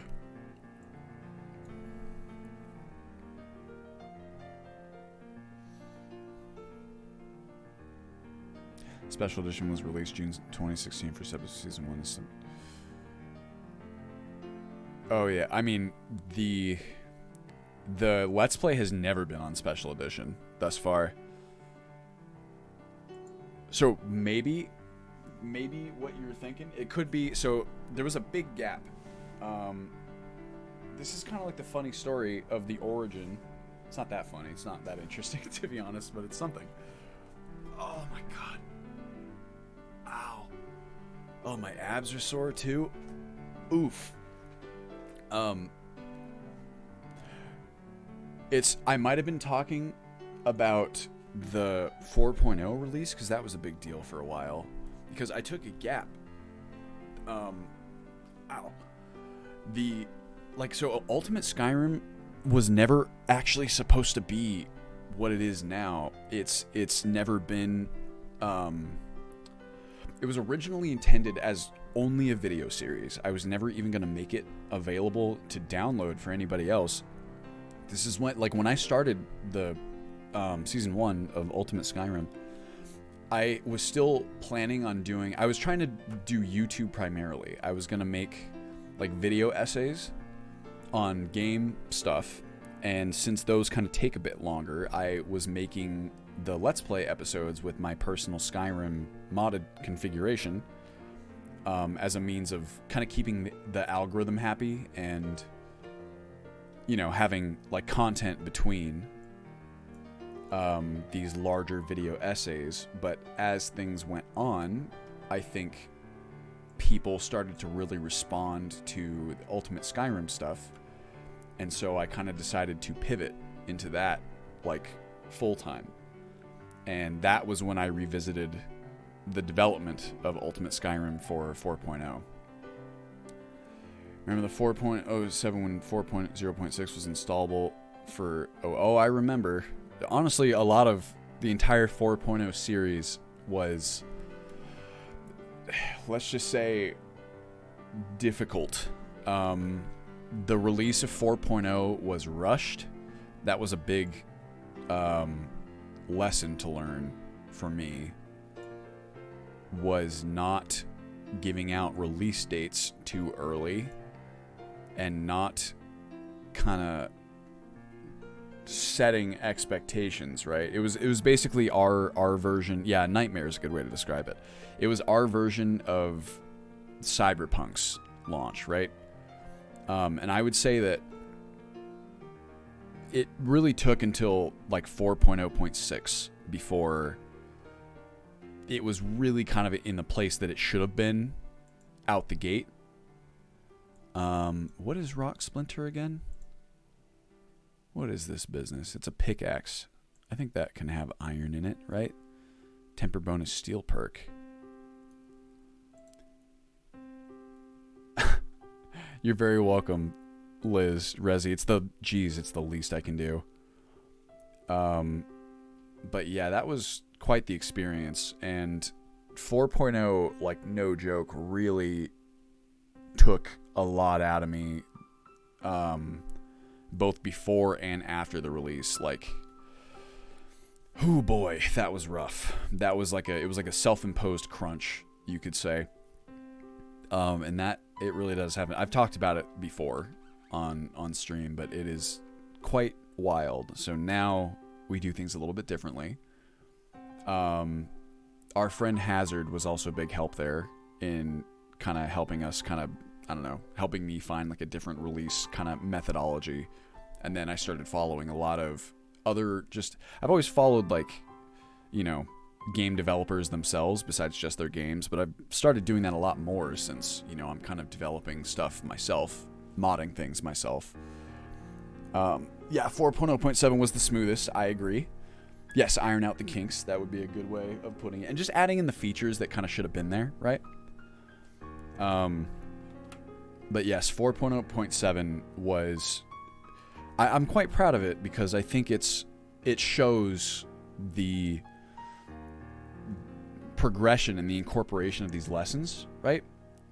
I mean, really, it's for me. I think that the team has been largely there already. Thank you again for the gifted sub, Wes. Mad Villain, what is the best way to support? I would say either the Patreon or here on Twitch. Really, whatever you're comfortable with. There's Twitch tips. There's, what's it called? Subbing. There's Patreon. That's all the monetary stuff, of course. If you just like to support the project in general, it's just word of mouth. If you have friends who you think might enjoy it, you can always pass it along. Really, whatever you're comfortable with.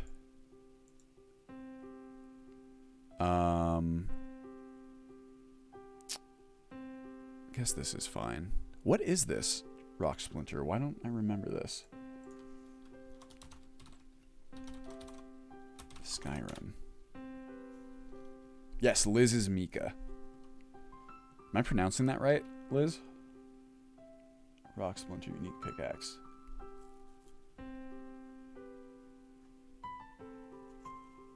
Oh, wow. It doesn't actually appear in-game and is only obtainable via console commands. Oh, they could have changed that. Who knows? Everyone, guess what? I get to eat Greek food after this. I'm very excited.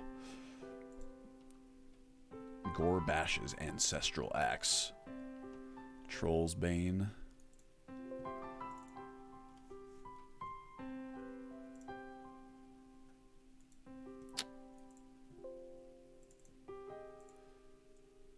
Boom.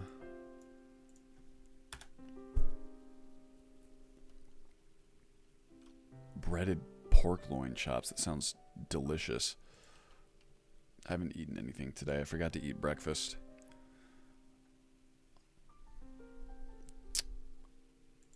Don't need that anymore, it seems. These are my favorite types of edits, the ones where I barely need to do anything at all. Except for, why is this? What is wind shear? That's another one I don't remember. Iteratively. It was like still up in my window here. Better be drinking water. Good idea. Thank you for the reminder. It's like a posture check, right? Folks that maybe only play vanilla. User guide.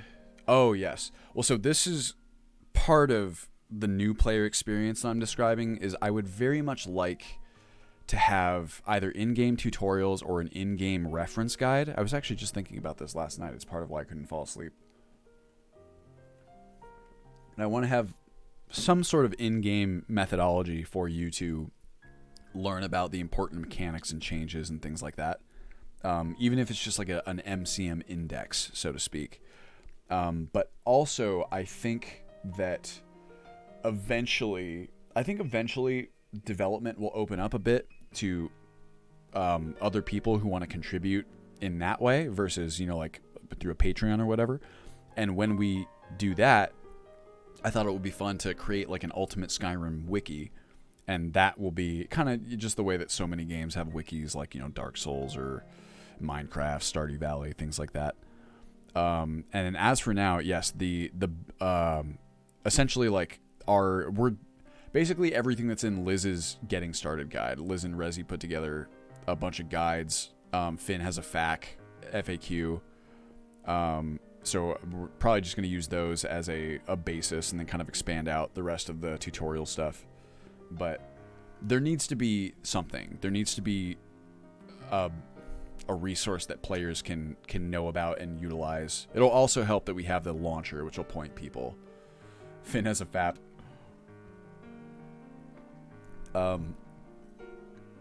So that stuff will kind of be the basis, because otherwise there really just is too much that's different. And I think that a lot of the time what happens is players dive into Ultimate Skyrim and it is so different from vanilla and everything they've played that they're just overwhelmed with you know, all the different things that they can do.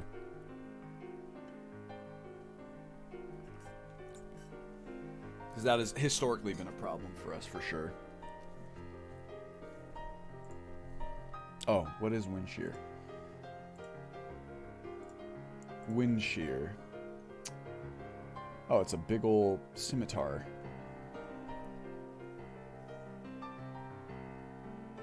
Gotcha. Okay, cool. Just a unique scimitar that is... How come it's... Does it not have an effect in default Requiem?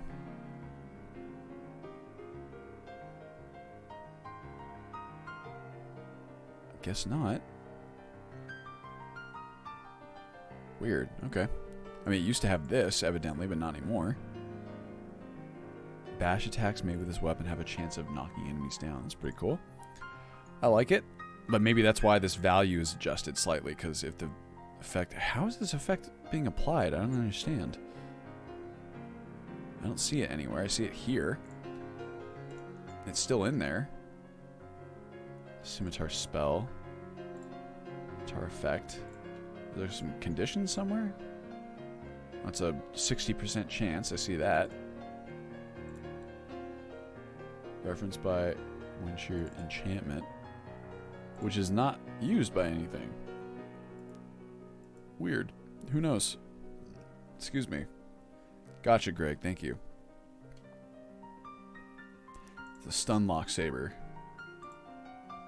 Is wind shear Dragonborn? I think it's just in the Dark Brotherhood questline. I don't think it's Dragonborn. But that's pretty awesome that enemies just kept getting stun locked. Maybe that's why it was removed. Well, simple. We'll just leave it how it is then, I guess.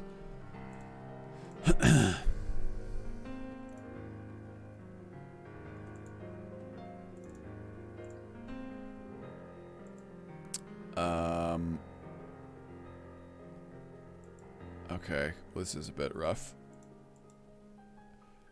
Alright, well, Falmer, I'm deferring to Requiem, because this actually affects balance.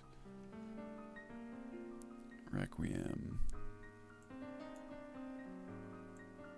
Falmer, I guess the chitin materials, I guess Falmer stuff is not that valuable.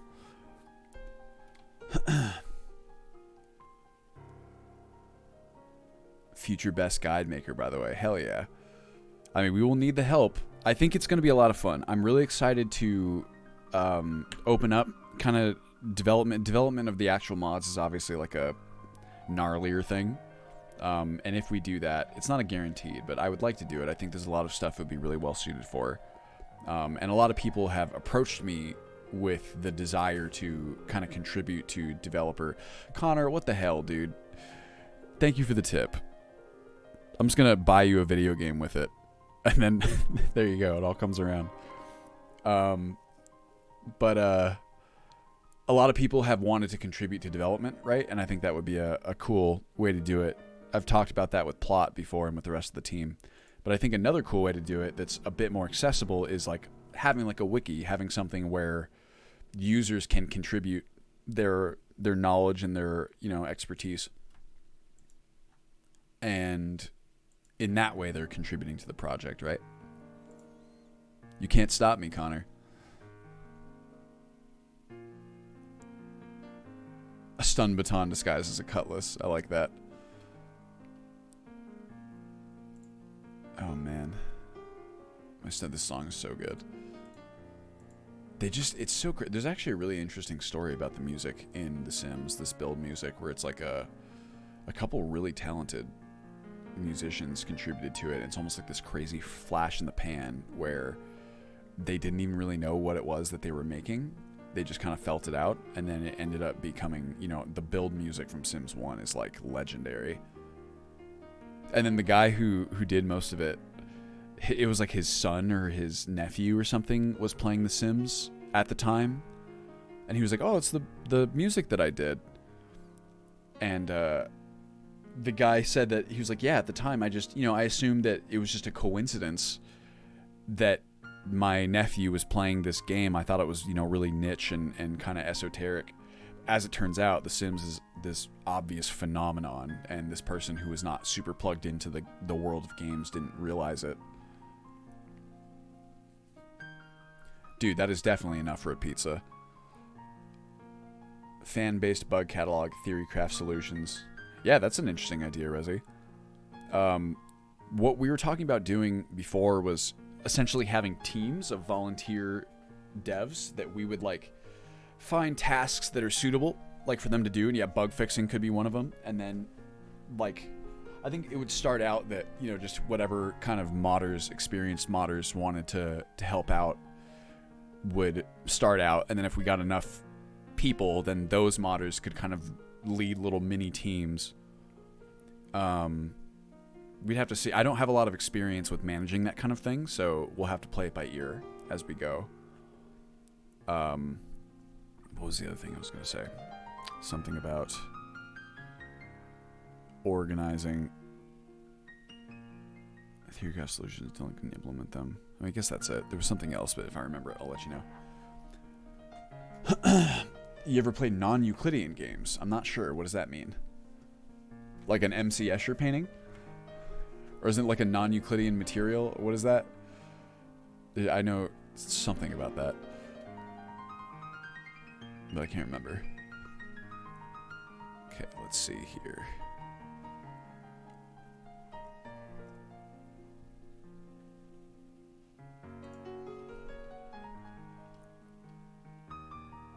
Phantom sword. Ooh, cool. What? Oh, maybe this is not supposed to be playable? What is this business? Summon Phantom, maybe not. Maybe I'll just leave it this way.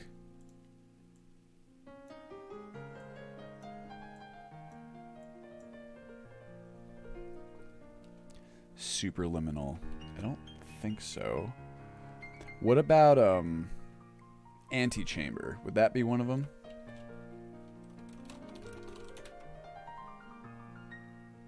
First-person puzzle game based on forced perspective. Yes, okay. So I have played games like this in the past.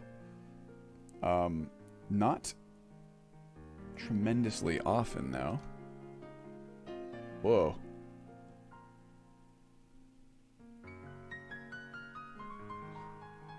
Whoa.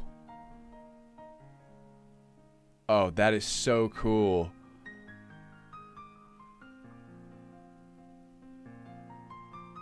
Oh, this is mess. Oh my god. This is wild.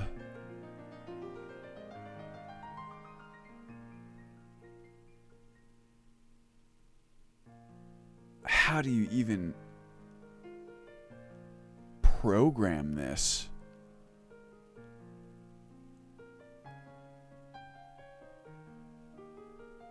That is so cool. I would love to play this.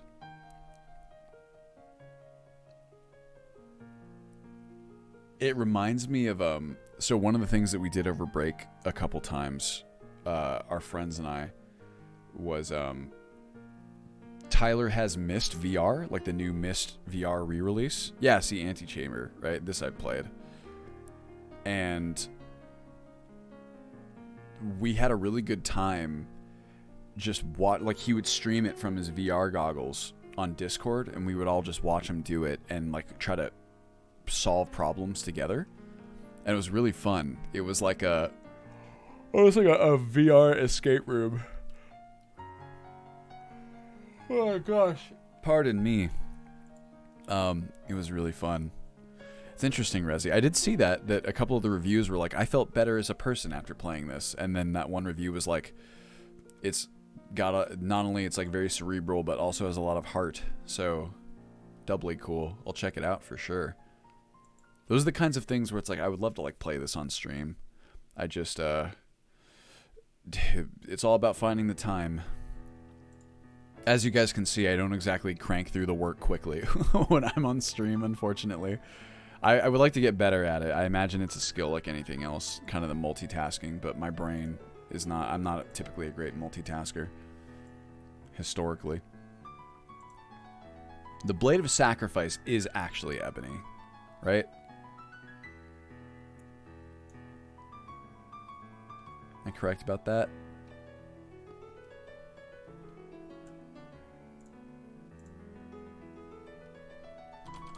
Just really quick work where you catch my meaning. Someone says, yes, well, unfortunately, it's very detail oriented.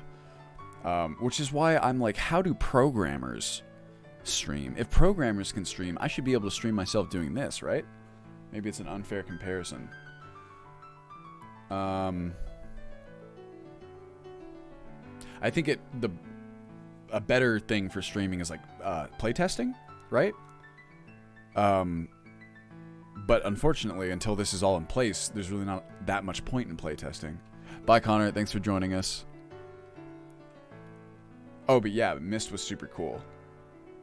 How do the New Age philosophical debate? Yeah, streaming do shit at hyperspeed on it. Maybe they're just that kind of familiar. Blade of Sacrifice.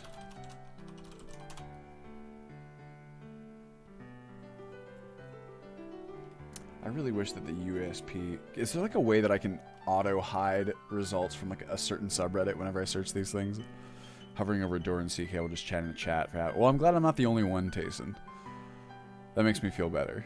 It's hard. It's like, it's detail-oriented work, and you can miss things so easily.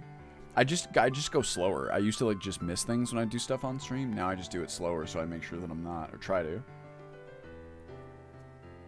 Okay, sweet. Thank you, Rezi. So this should be good to go.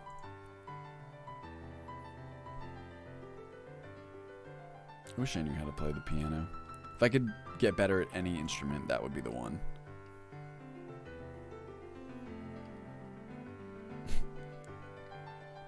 It's the name of the game. Isn't technically an artifact.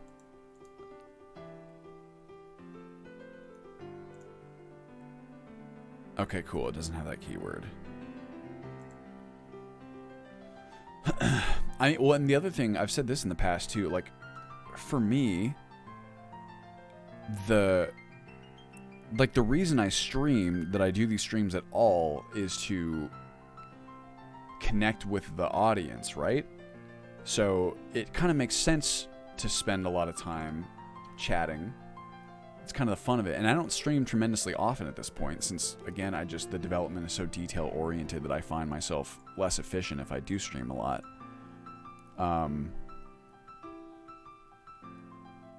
But it certainly is tricky to balance. Okay, this I've done already. There's only one Nightingale blade that we actually use. Right. It's this one, I want to say.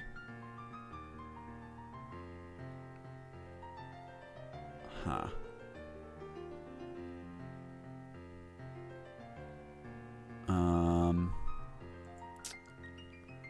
Okay, well this one needs to be here. Weapon material, ebony.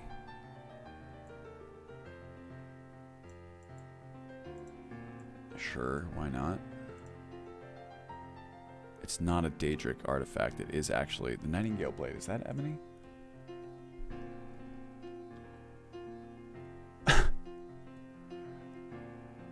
Three trees.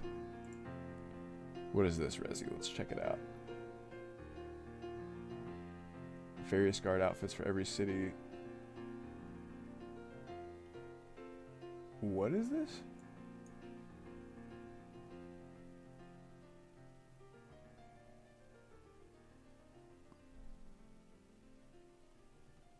Re-upload old room. Original mod. What is... Where's the... Every city, unique character, environment, same robot, Stormcloak guard.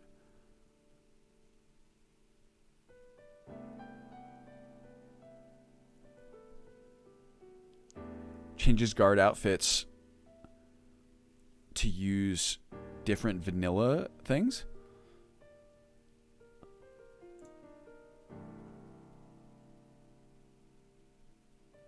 Or is it like variants?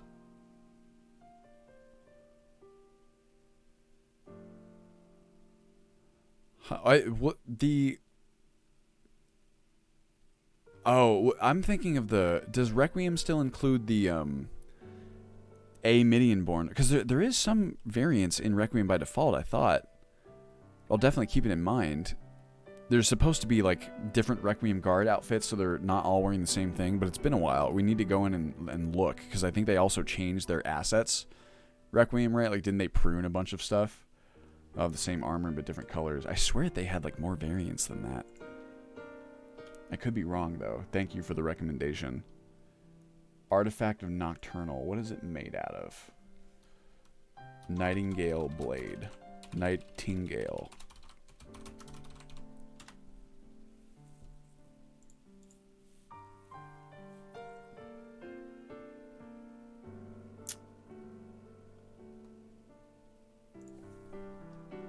Guard and guard captains. Gotcha. There's no lore on the Nightingale Blade. Similar in color to Ebony, so I think it's fair to say that this one's some sort of weird material itself, right? Maybe Daedric. Upgrade it with Ebony, huh? Okay, well, we could, I mean, honestly, no need to rewrite the wheel here. Reinvent the wheel, that is.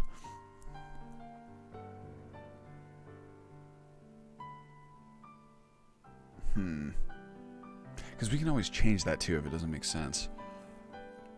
Web material, Daedric.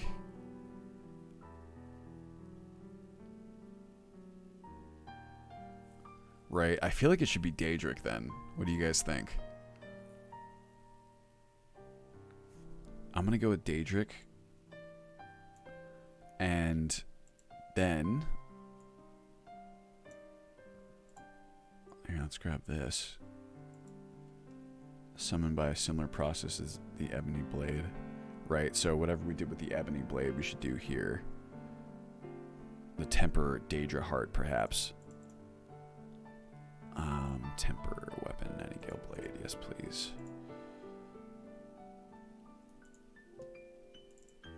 We'll go... Daedric Smithing. And we'll make the... Unlike the Ebony Blade, the upgrade of the Ebony Ingot, though. I feel you. I think I'm just going to go ahead and fudge it.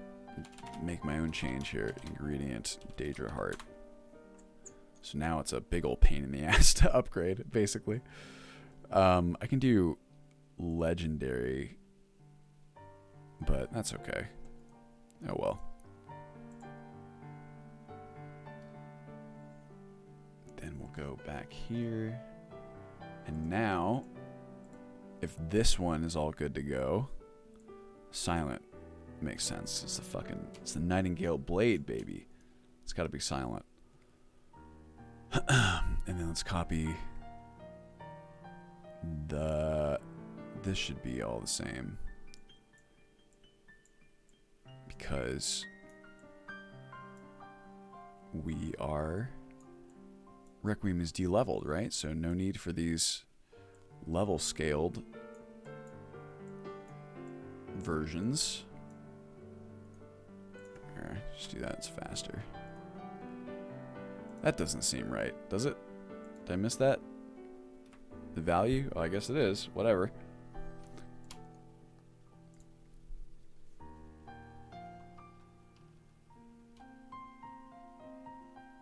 You can't upgrade it if you're using the level 46 variant. Interesting. Well, hopefully that's not the case. Because that's the one that I've adjusted here. Wait, oops, did I change the... I did. That was a mistake. Oh well, I can fix that. Critical data. Let's drag this over here.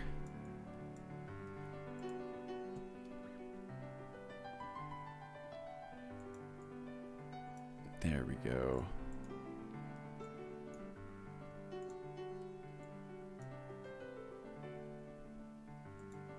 Weird. Okay, that one's correct. Okay. Well, we're good to go there, I think. So I want to jump back to Requiem. That is, I mean, Skyrim's weird sometimes. It really is. Okay, sweet.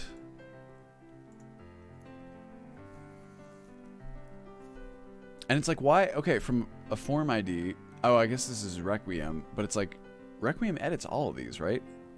So why is the form ID 1 for Nightingale Blade here, and then the next ones are presumably much further down?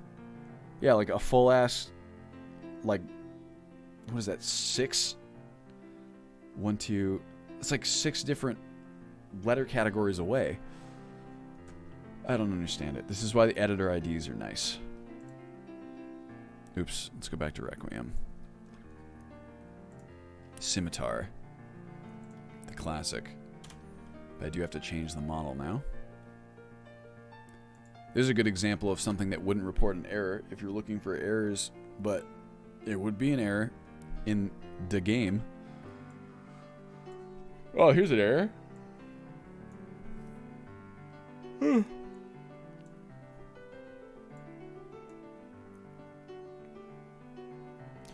Top 5 one-handed swords. They're discussing this in the Windshear stun lock. I mean, a 60% stun rating sounds pretty amazing. In Requiem, it wouldn't be as powerful because I think there's a lot of creatures that have knockback resistance that would probably nullify it. But still pretty gnarly.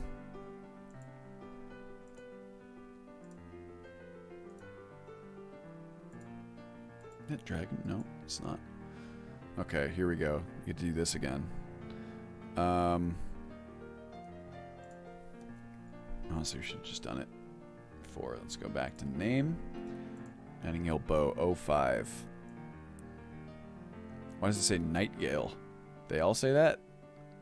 They do. Uh-oh. Whoops. Whoop. There we go. Why does that word look strange now? What keeps you motivated to keep working on Ultimate Skyrim? That's a good question, Luca. I mean, I think because in my head there exists this possible version of Ultimate Skyrim that it just is super, super cool, right? Like the whole, why does anyone make anything? I think a lot of the time the answer is that, I forgot I had coffee left. Oh. Delicious. I think that people just want to create something that doesn't exist, right? It's something that they want, and it just doesn't really exist elsewhere. So they go, all right, I'm going to make it, right? And that's what Ultimate Skyrim is to me. With, for example, Special Edition and all the different mods. What's crazy about it, why I've always even had like this massive modded installation, is that there's just a shit ton of awesome mods that take a game that is really cool in a lot of ways. Skyrim, for me, is most useful as a platform or a canvas almost, because I love the Elder Scrolls. I love the world of it. I think Skyrim is a really cool place to explore, and there's so much cool shit in it. It's just that the gameplay systems are a bit too accessible or easy for me, right? And there's the world is not that deep, and there's not that much to do in it, unfortunately, when you really break it down. But that changes with mods. With mods, you essentially have, thousands of hours of work that people have put in to expand all these different parts of the game. And in my mind, there exists this vision of a version of Skyrim that incorporates all of these awesome features and creates this gameplay experience that you don't really have, or that you like. It's like a depth of experience that you really only get from having tons and tons and tons and tons of hours poured into something with like a strong vision for what it should be like. Well, Sky's all making people, it brought together so many different people. That is really it's like a delightful byproduct that has been so surprising to see. I mean, frankly, I never expected any of this. I've said it in the past. It really is the truth. When I first made Ultimate Skyrim, again, it was supposed to be a video series. It was just going to be a video series based on my personal mod list. That's why the video intro is a little strange and like included features that weren't actually part of the game. They were just supposed to be part of the video series. And I don't know why it didn't occur to me that it's like, well, if I enjoyed playing it, other people might enjoy playing it too. And just the community that's grown around it is so much. I just never expected any of it. You know what I mean? It's been a really beautiful experience in that way. Wouldn't have gotten into Skyrim modding if it wasn't for Season 1 of the LP. That's so cool, Loyal Turn. Goose Guy. Thank you so much. Thanks for stopping by.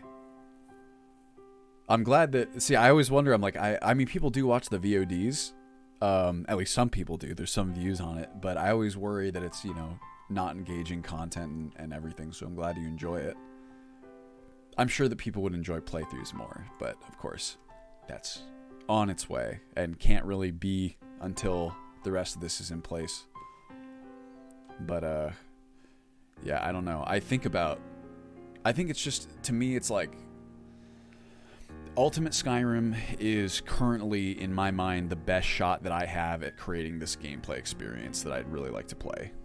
The alternative would be, you know, building a game from the ground up to be the way that we want it to be, which is a possibility for one day. But I don't really have I don't think I'm skilled enough yet to do that.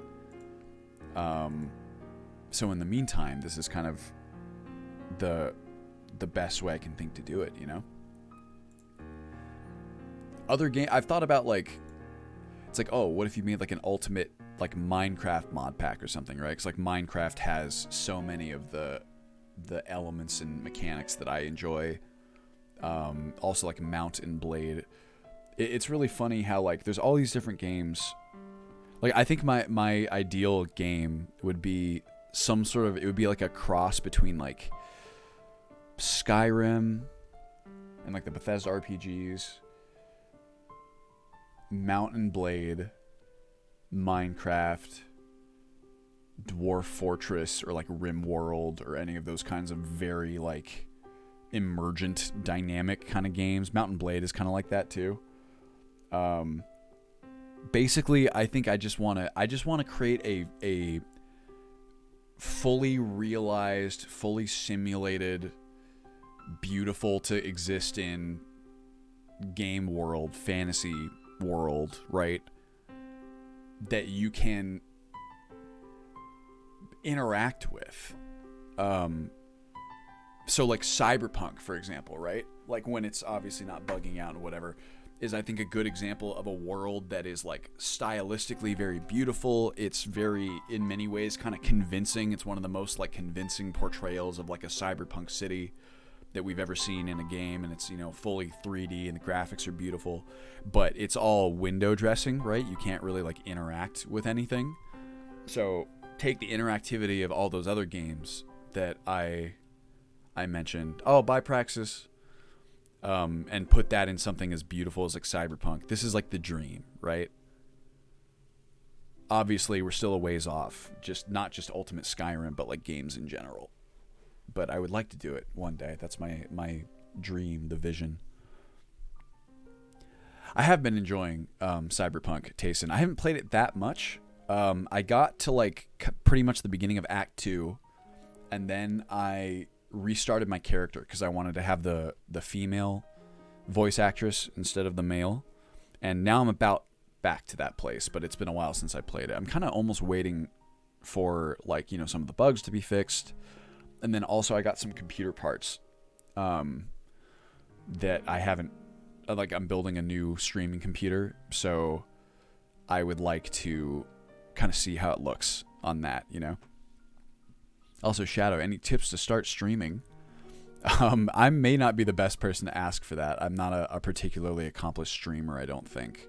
But I would say, if you're talking just like how do you get people to follow your content, I would say the best way is to just be doing something that nobody else is doing, you know?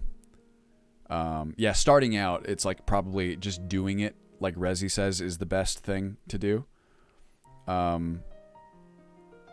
You just learn so much. Like when I first started, like I wasn't doing anything unique. I was just learning. I was just making stuff that I thought would perform well. You just kind of got to do it, and like you'll learn as you go. But I do think that like, and it's the same thing for business and whatever. Any what you're essentially making is a product, right? And the product is you and the content you create. I think that the best way to find a following is to do something that no one else is doing. Something that people find entertaining and something that has value. Yes, I think that's good advice, Resi. I've been able to put it down, completed one full playthrough. Oh, wow. Nice. Massive lag my first attempt. Soft log attempt too. Oof. Yeah, that's right. It's so crazy how variable people's experiences have been, you know? I myself have not experienced... I have experienced bugs. I've not experienced anything particularly frustrating, but I really haven't spent that much time with it. It doesn't perform super well in terms of like frame rate, but that's not really the game's fault. I kind of have the graphics cranked up far higher than I think my machine can handle, just because I wanted to see what it looked like. Weapon material, Daedric. But it does. I don't know. It's a real shame because it seems like something special, right? And yet there's all these other kind of issues. What's the harvesting animal parts mod? That would be Hunterborn, Luca. Okay, this should all be good.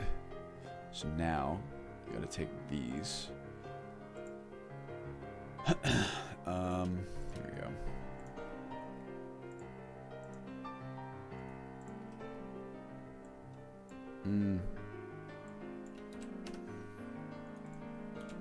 Four,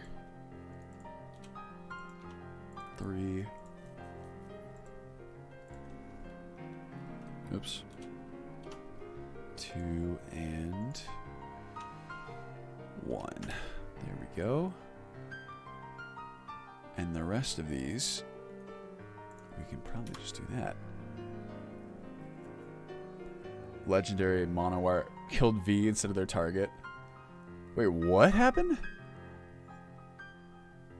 T-Bunch saw me complete a couple side quests. Gotcha. Yeah, I mean, that's the big stuff, right? It's like if it actually stops you from doing a quest. The rest of it, I mean, I'm a Skyrim player, so I'm pretty forgiving when it comes to, like, wonkiness, right? I imagine that's true for a lot of us. We're like, if you guys think this is wonky, like, we play Bethesda games.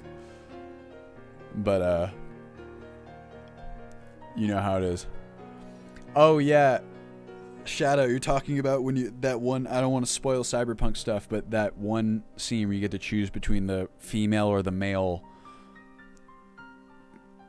person to interact with, and the names of the characters are Angel and Sky, right? Just let's just say it's no spoilers, just say that read their names very carefully, and like you may even have to Google which one's which, because the names are both fairly like androgynous, and you won't necessarily know which one is which. I think that's happened to a bunch of people. Legendary monowire, you find the world. You whipped at a target, it would kill you instead of dealing damage on the hit. Whoa. I don't even know what a monowire is.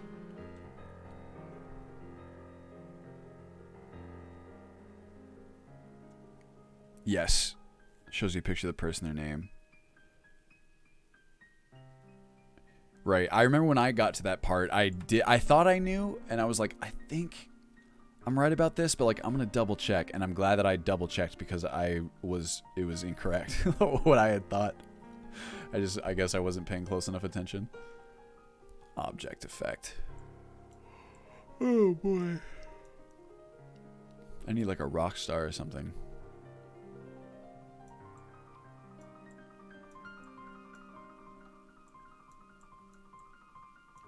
Listen to this person just going ham on the piano.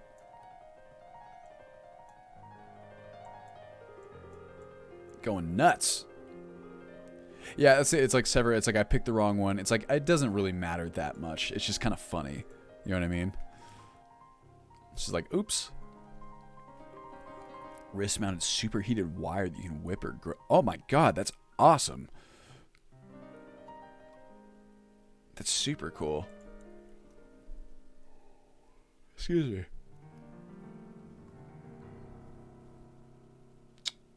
Let's see here. I think we're good there, right?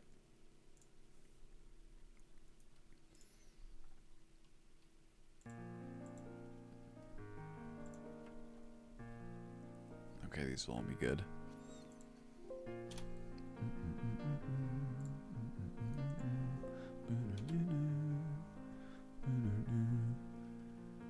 Angel did a better job voice acting.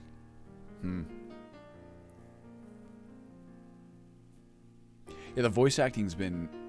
It's tough. It's just like with The Witcher, where there's so much voice acting, right? That, like, not all of it is going to be... like sound the most natural and whatever, but with Cyberpunk, one thing that I found is that, at least with the male voice actor for V, I would be very surprised if this person has any, like, kind of background interest in, like, the Cyberpunk genre or stuff.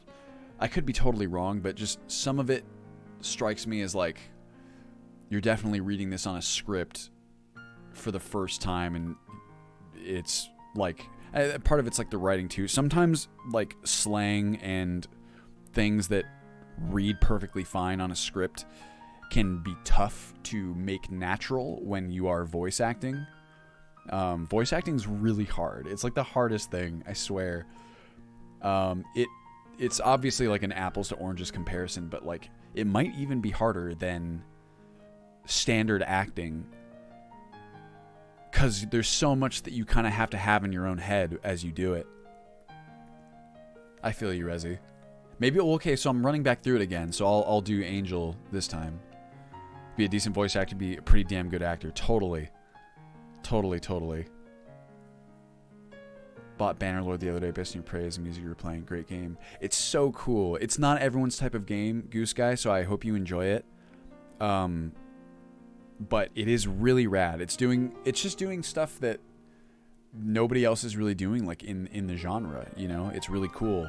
It's got these crazy sim elements that I've tried to bring them to Skyrim, and I have more plans to do similar things, but Mountain Blade is a good example of the type of game that I speak about when I mention interaction and like emergence, because very little is happening in that game that doesn't have some influence on like the wider simulation, down to the items that you purchase. Like every character exists in the world and is off doing their own thing.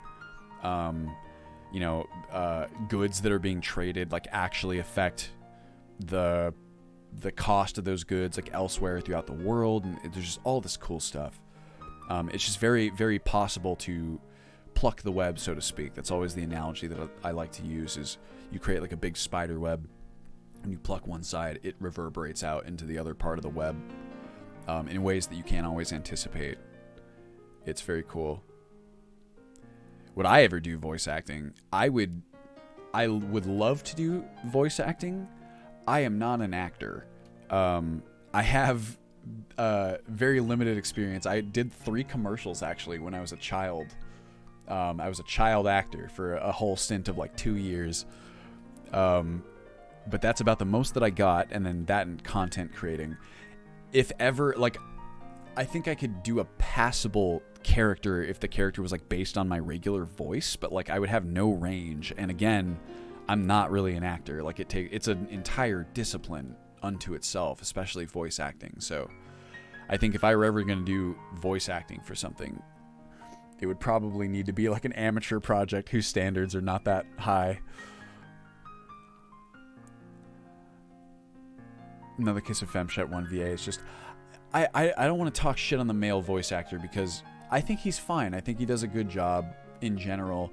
It's just like a little bit here and there, I'm like, like it took me out in a couple instances. And from what I understand, the female voice actress is she's like a more accomplished actor. Or maybe I shouldn't say accomplished, a more seasoned veteran actor, I want to say. Callista, I am definitely not a celebrity. I was in was in a weird series of commercials. I think one of them was like a Skechers commercial. So I might have been one of those kids. Either I auditioned for a Skechers commercial and got it. It's been so long that I don't even remember this one. I might have been one of those kids in the 90s that was like, like jumping up and putting their shoes in the camera and they go, Skechers. That could have been me. The two that I remember the details of, one of them was a voiceover for cereal. So that was a radio commercial. And then the other one was an anti-spousal abuse PSA, which is a bit heavier than I think. I mean, I guess it's appropriate. They needed like a kid for like the part. Yeah, isn't that crazy? And I've never seen any of them. This is another unfortunate bit, is we had them on tape. This is back when VHSs were still the thing, right? Oh, that's an interesting point, Rezi, about the male voice actor. But I've never seen any of them after the fact. Wherever we had the VHSs, they've been lost. But the spousal abuse one was it's like an Australian anti-spousal abuse PSA, and the whole like shtick of it was that me and this other little girl were supposed to be brother and sister, and we're supposed to be like playing house and like pretending to be our parents, I guess. And the whole action of the commercial is that my sister comes over with like a tray of like tea, but it's just like fake tea. It's empty, just like little toys, and she mimes like spilling them onto me, and I go, "You clumsy bitch," and I like put my hand up like I'm gonna like hit her or something, and then it like fades to black. There's no Rezi, you remember that ad?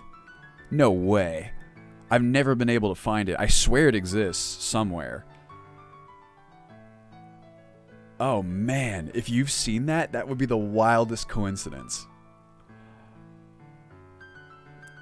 I know, Archmage. It's in abstract. It's obviously this terrible thing, but it's just so funny having like a 7-year-old saying these things. I remember looking at my mom during the audition, and like when they told me what the line was, and I remember looking at her and being like, can I say this? And she was like, yeah, go ahead. I was like, hell yeah, I get to curse? I'm like 7.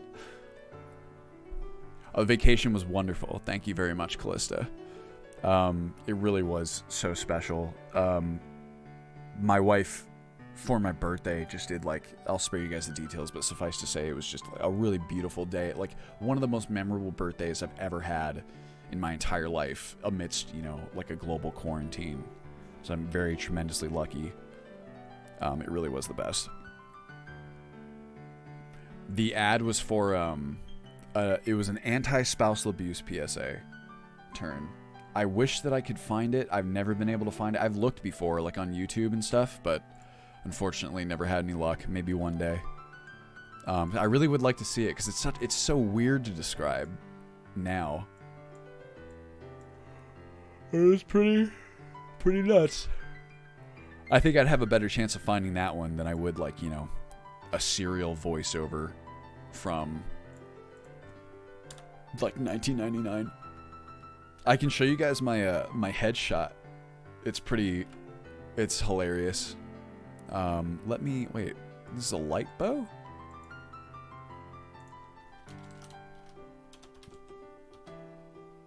What? Honed light. Excuse me. Yeah, I've looked, Rezi. That's crazy that you remember it. Oh my gosh. You might be the first person that I've ever heard of who specifically remembers the ad. Okay, I'm definitely gonna defer to these stats then. The rest of this is okay. Okay, let me save this just in case somehow it's probably not gonna crash, but you never know. Let me... What, that was like, I swear that, I don't know if it ever aired in America. So like, I remember someone telling me, or like my family telling me, that it was like an English and like Australian production company. Thank you so much for the sub, Scouty Doggy. That's fun to say. Really appreciate it. So I don't know. There's something maybe about like cursing during like television that doesn't work for America. We're kind of sensitive about things like that. Here, let me show you my Instagram. I don't post on my Instagram often, but a long time ago I posted my headshot from that brief stint that I did as a child actor. Profile.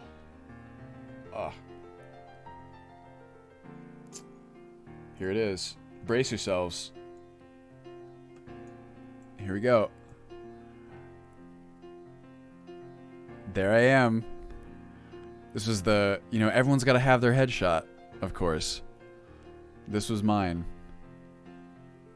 Talk about a forehead and a half. You know what I mean? Oh, man. Just like, what is this expression? I did a cereal commercial, and it was only a voiceover. You know what? I do look like the Kazoo kid. I feel for that kid. Looks like a hairy helmet. It does. Like, what is this shape? Like, look, if we here. Hold on a second. Put this in paint. You can like trace it. Like, what is this shape going on? It's like here. It's like I'm a Lego, right? And like here's my face. So that's all face, and then so presumably my head goes like what? Like here. Look at this. Like, what is this whole situation back here? How big is my head in relation to the rest of my face? Baked bean? We all had haircuts like that back then. You must be close to my age. Could be. Go speed. I'm 29 now. The filter plus the darker color in the shirt makes you look like a child Star Trek extra. Oh my gosh. Could you imagine how amazing that would have been? Oh boy. Oh, well, so maybe I just had a hairstyle that was it was antiquated when it came out. Yes, that was me as a child actor. You know what? A funny story from this time? Two of them. It's not really a story, just so much as like a fun fact. One is that I had the same agent as Mary-Kate and Ashley Olsen. I remember meeting them at one point, like at the agent's office, I guess it would have been. I knew who they were. I remember being like,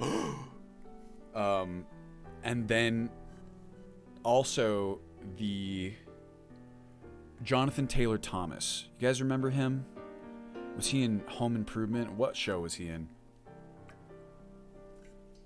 It's like a famous child actor in something. Let's find out. He auditioned for one of the same...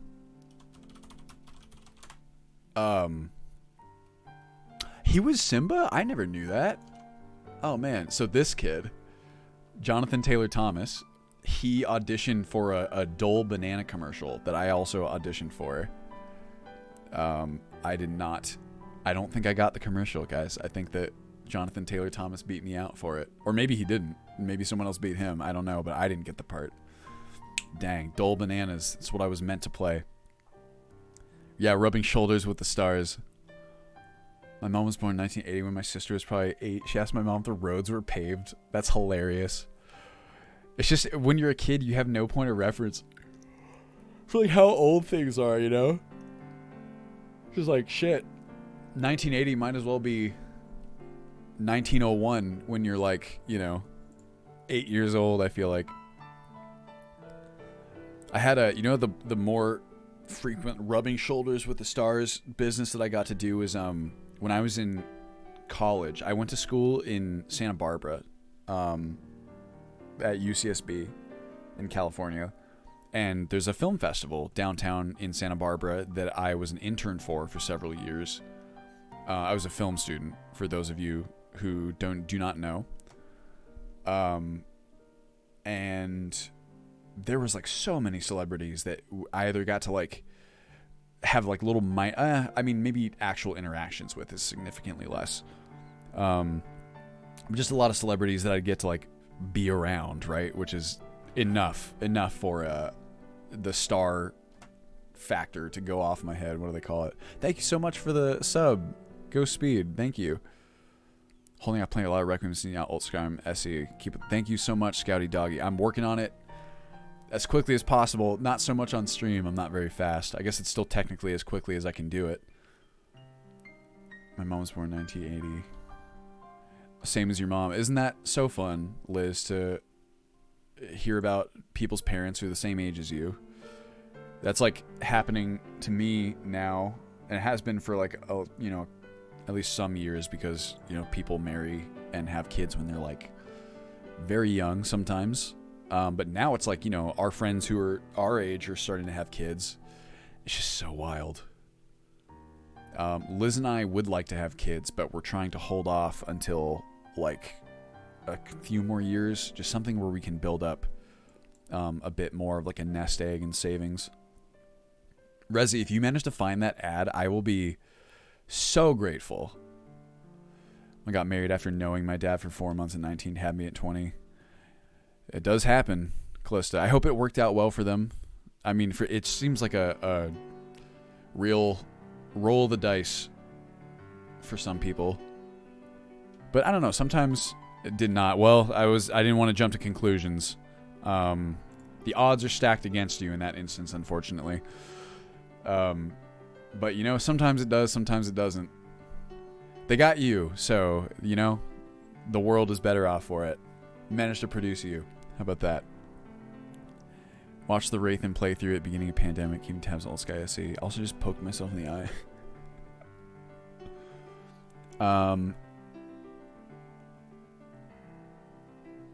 15 years, 2 kids, crashed and burned after that. Well, I'm sorry to hear that, Callista. But I mean, 15 years is respectable. And of course, there's. I mean, I won't get too personal with it, but you know, I think most of us have experience with, you know, either having parents or knowing parents who sometimes like. It's like maybe it's better that at some point they finally decided to separate because them being together was like not great for them, right? Oh, I'm happy to hear that. Much better now with their respective partners. Married 19, married 6 years, no kids. There you go, Rerile. So it's always luck of the draw, or not luck of the draw, but it's an odds game. It's like when you know someone well, I think. And you can know someone well by 19, but sometimes people don't. And sometimes people change, and you never really know what's going to happen. That's right. I know that you got married last year. Congratulations, by the way. Somehow, maybe Twitter. I knew that.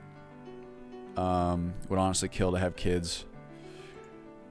The kids are very special. It is I've always really liked kids. I'm worried that I would be too lenient of a dad, right? Like I have a hard time being firm sometimes with people.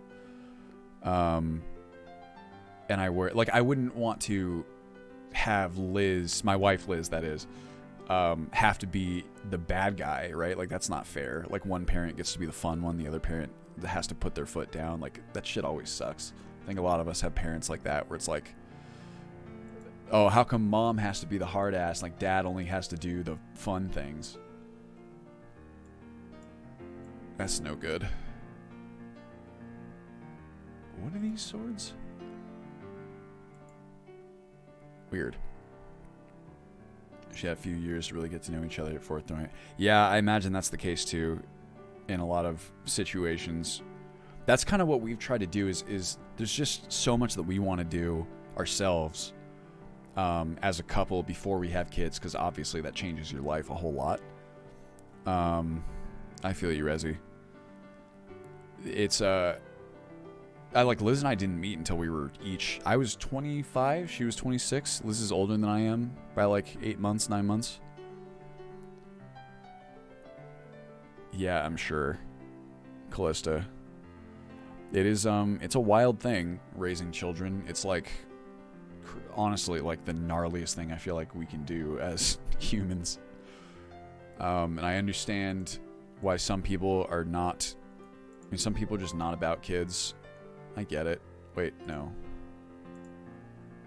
Oh, this is one of the, this one's going to be interesting. I've always really liked kids, but obviously liking kids is very different from being able to raise them. I think a lot of people worry about that kind of thing. I know I do. Like, everyone wants to be a good parent. I think if there were one like parent mandate I could suggest, and like this would never actually happen, it's like I really wish that people's parents would go to therapy before they have kids. Definitely don't take that. I've always really liked kids quote out of context. There's if you guys haven't seen Smiling Friends, the pilot on Adult Swim by Psychic Pebbles, Zach Hadell, there's a bit where one of the characters, I love kids, Charlie. I love kids. He's like, yeah, maybe, Pim, don't be saying that so loud out here. People might get the wrong idea. Oh, I love him. Zach is so funny to me. Okay, so this is going to be tricky. Here's what I can do. I can replicate this keyword at the very least. And then we can add it in. Oops. Add has fix. There we are. Let me get our own version. Whoa, Morlock, congrats. That is gnarly. Brother's 15 years younger than I, plus whenever I had to take him out in public, I'm gonna get the look. Yes, for real, Callista. I know he had a show. Yeah, Severate, well, so I don't know if it got picked up for like additional episodes, but even like the one episode that's there, you can watch it online on adultswim.com. It's really good. It's very funny. The Goblin Man's voice, absolutely. Dude, I know. I got mine. I'm trying to get a 5900. I think I mentioned this maybe in a different stream, but I got lucky. I got a 3080, and it's sitting right over there because I don't have the other components I need. But hopefully soon. Also, Callista, that's a bummer. It's always unfair when siblings essentially have to raise their own other siblings. Yeah, maybe I can finally get 60 FPS as well. It'll be interesting. The processor, I think, is going to be the biggest deal there, because obviously when you have more NPCs, as we do now, you have a lot more AI routines running, a lot more different things to consider from a processor perspective, CPU perspective. As for Undeath, I would really like to. Scouty Doggy, we have it in Classic, but it's obviously, the implementation is not perfect. There's still some bugs with it. And I considered it not the highest priority for like the first builds, like the early access builds, but I would like to re-add it at some point. I give up. You aren't crazy. Okay, I'm glad that you've seen it though, because it makes me, because no one's ever seen it, right? Including me. So sometimes I wonder if I'm crazy. I'm not just dreaming about this commercial that I was in. You know what helps is that where we shot it is this house here in Los Angeles. It's in Hollywood, like in the Hollywood Hills. It's like this large, I guess you'd call it a mansion. It's like a small mansion, but I've seen this mansion. I think it's used for shoots like relatively frequently because I've seen it in commercials. And I'm like, oh my God, that's where we shot it. And also for our purposes, that mansion was like way unnecessary because the entire shoot was in like a single room and is like 5 shots. Called a film house. Got it. It definitely is one of those. Maybe I can find it. I can like look it up. Oh shit, we got 10 minutes left on the stream anyway. Maybe that's how I'll spend the rest of this stream trying to find this house. Hello, Fourth Dimension. Progress is coming along swimmingly. We are at the end of Requiem. It's taken me this entire 3 hours to get through, like, what? 50 records, perhaps? How many is this? This is, like, where we started. Oh, 100 records. Still not that much, though. There's a lot more than that. I don't work very quickly when I'm streaming, but it's really fun. I love hanging out with everybody. Let's get these over here, and then that, and I guess that's fine, right? Cool. Okay, I'm gonna save it. I'm gonna make a little bookmark. Whoopsie. Cool. All right, let's see here. I'm gonna bring, what did we do with that? Superliminal. Here we go. Hollywood Hills Film House. Film Mansion. The mansion? The Houdini estate, maybe.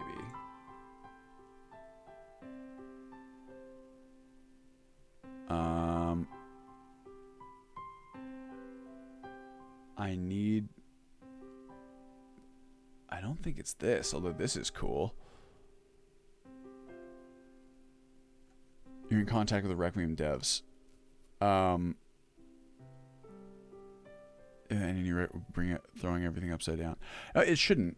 So right now, this version of Requiem that I'm using is the latest version. It's 4.0.1. It's the special edition unofficial port, right? And the way that the Requiem devs under Ogre Boss work very best practices in terms of like software development. So I know that for the SE port, I'm pretty sure the only thing that they're really troubling themselves with is making the port work properly and not like adding in additional features and stuff. And even if they do, it's not going to be anything that's too difficult, I think, to port. And I did get a updated version, like an experimental version of the rectificator for use on special edition from Ogre Boss, which was really nice of him. Husband got me upgraded second monitor. Nice. That is really nice. It's weird if they're not the same aspect ratio, right? So I don't think this is it. Maybe this is it. 4-bedroom mansion, formerly. Is there like pictures, perhaps? If I can get like street view, I can figure it out.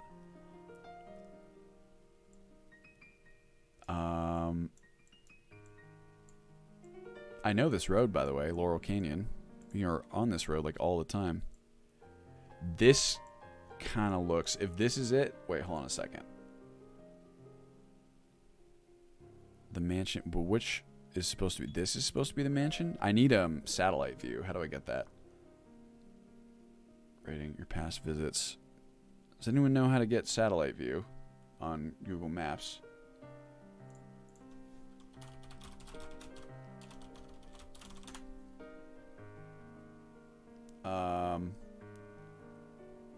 Google Earth.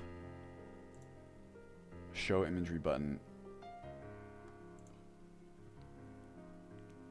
Am I crazy? I don't see that.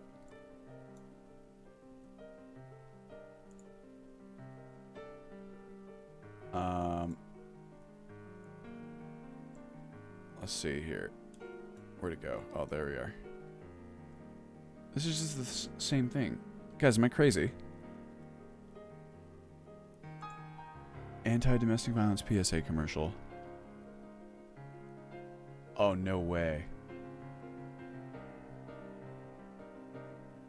2006? I don't think it would have been 2006. Hold on.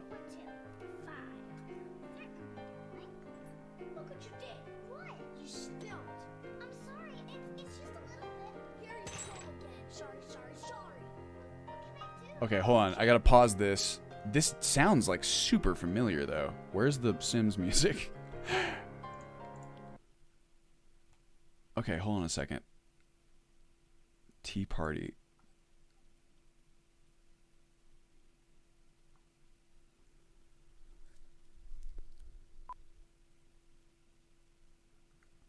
One lump or two? 5. Certainly, darling. Look what you did. What? You spilled. I'm sorry. It's just a little bit. Here you go again. Sorry. What can I do? You can't do anything because you can't do anything right. I don't know what to do. Just shut up. Say it with your teeth. Okay, so this is basically, I mean, there's more lines here, but the concept is like basically the same.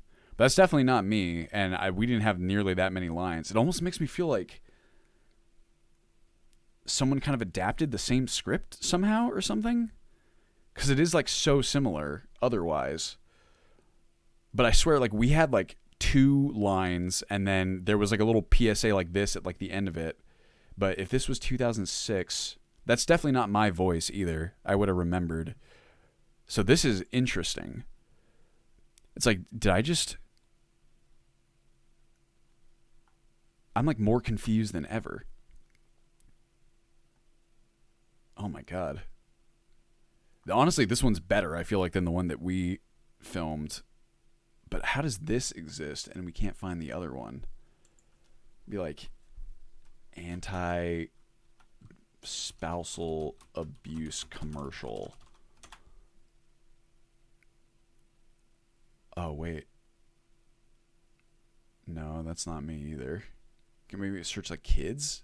Kid on stairs. I also don't want to show off like too much of this. It's going to be like too dark. Kid. That's not me. I don't know. I'll look for it again. It's been a while since I like looked for it, right? So I'll look again. I'll see if I can find it.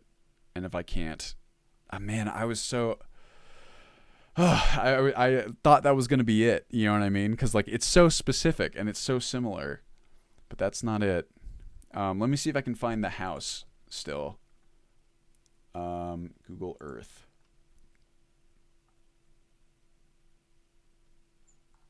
Launch Earth. I swear I just need satellite view on here. Like, is that so much to ask?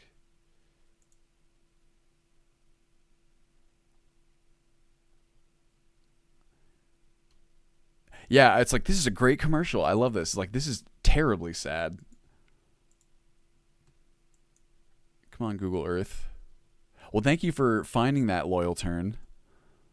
Oh man, I swear I thought that was gonna be it. You know what I mean? Like I felt it in my heart, and I was like, "Oh my God, is this it?" But unfortunately, not. But it is. It is so similar that I'm like, "What is going on here?" Like, was it like the same script that they adapted, or like in mine, I never actually like hit her. It was like a fade to black. Some of the dude in the comments was like, "I love this." It's like, well, to each their own, I suppose. Okay, let's see if we can find this house, zooming all the way in from California.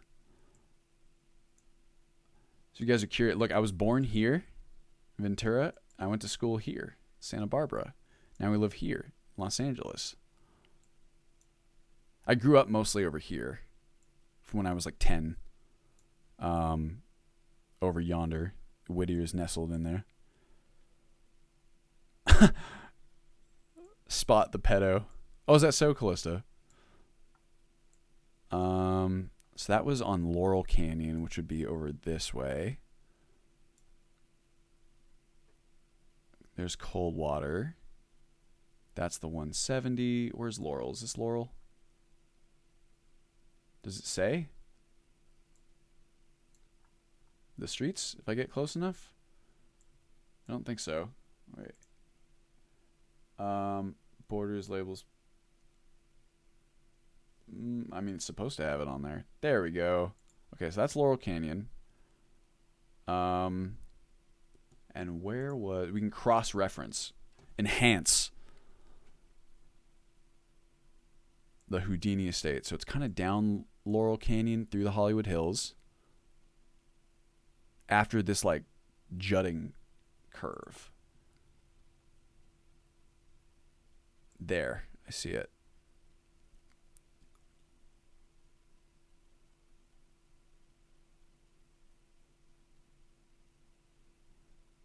I need like a clearer picture. That's not it. Is that where we were a moment ago, or is it further down? No, that is what it was talking about. I swear it's like around here though, but I don't think it's this one. There was like a big pool in the front. The LA GeoGuessr maps. Oh, I'm down. Remember, it was right after an ad for Big W that had Barbie tea set. Yeah. It was like a Or you talking in the commercial? I swear I remember the tea set. I remember it being this like, they were not ceramic. They were like just play tea sets, like a plastic. I like remember it so distinctly.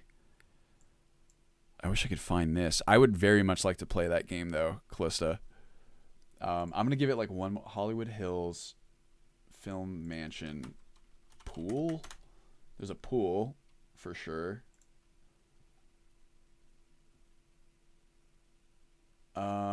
Maybe images. Film shoot. Look at all these selling sunset houses. No.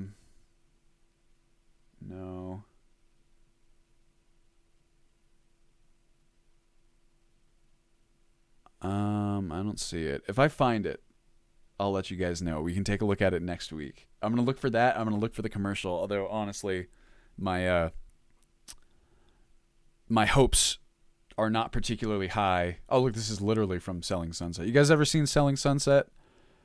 That show is wild. It's like, I mean, like many reality shows, it's like a train wreck that you can't look away from. Do I remember what year it was? The commercial? It would have had to have been like 1999, I want to say. Like, it was definitely 1998 through like the year 2000. Oh, maybe if I put like Castle, Hollywood Hills Film Castle, because it's kind of like Castle-y.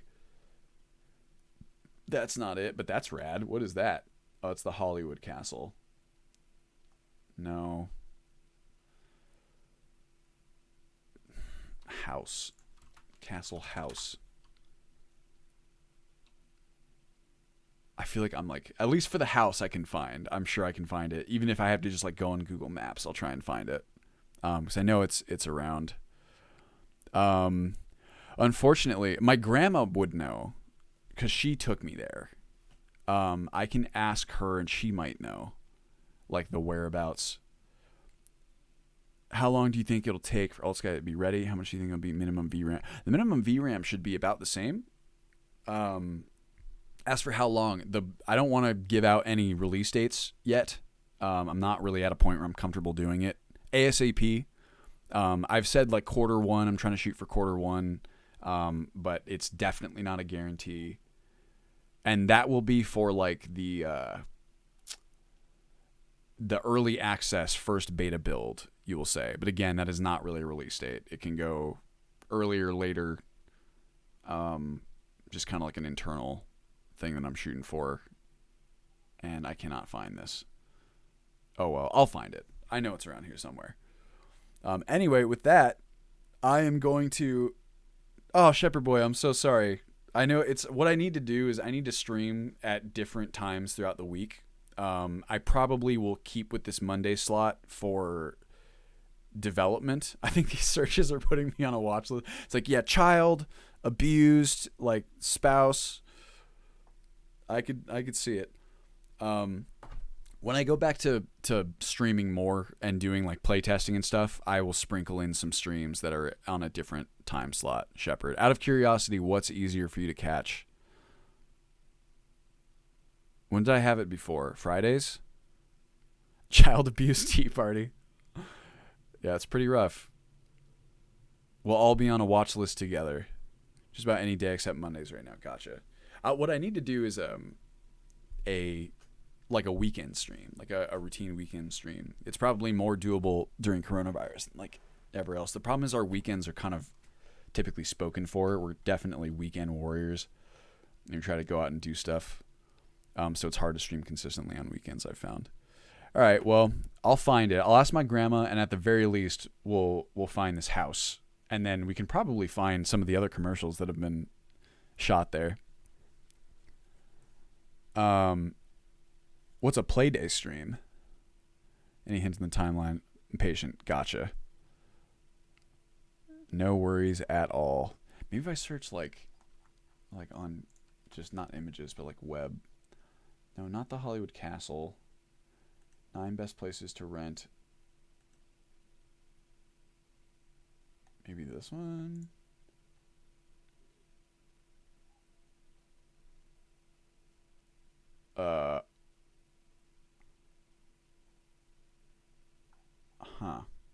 This definitely does not look like it, but it could have been, I guess. I need to see like the outside. It was like in this big forested area. That's definitely not it. This looks like some very interesting. I don't know, it's tricky. You just play something random and chill. I feel you. I could do it. If there's interest, I'd be super down. Again, it's just a matter of finding the rest of the time for like development and stuff, because clearly I need the time. But I'm sure there's like time during the week. I'll keep you guys posted if I decide to add any. Realistically, won't be for a little bit because I would really like to crank on this development, and I got every day I get, not every day, but some days I get messages that are like, do you know when special edition's gonna be out? And people are so sweet about it, and I want to tell them, I want to be like, tomorrow, but it's not true, unfortunately. Salutations, mansion from movie Sabrina.jpg. This looks a lot closer to what it looks like, but this is not it either. This looks amazing. This is like a whole ass, like, massive forest around it. So imagine this, but like the LA version, where it has to be kind of packed into a small plot of land because everyone's got their houses all stacked up next to each other. I swear I should be able to find it.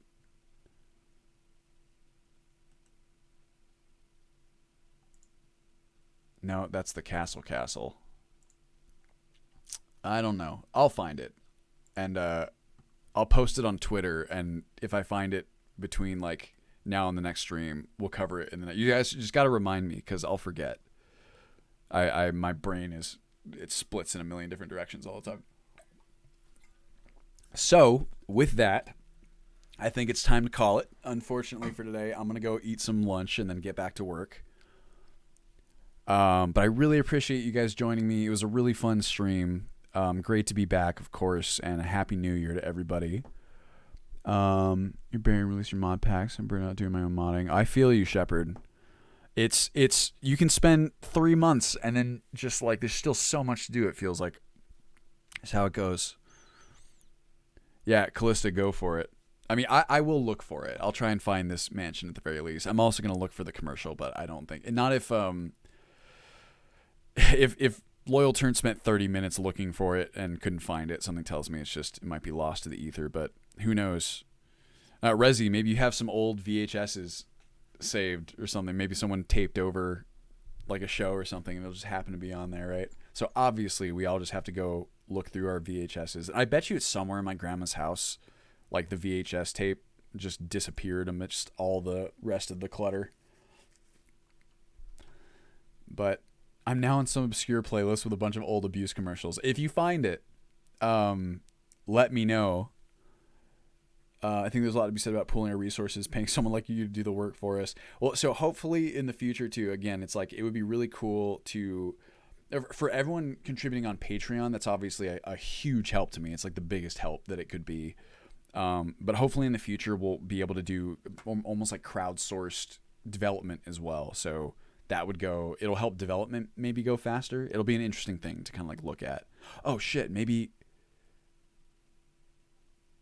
old Hollywood revival home. This doesn't look like it, but we might be able to find it. Has a huge yard.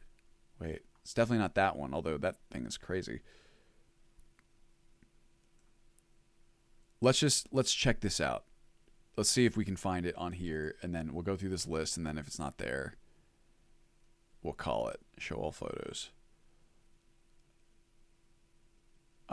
This I don't. This looks almost like a Greek or like French kind of palatial situation, like a villa. This is not it, I don't think, but it is beautiful. Tudor-esque Hollywood home.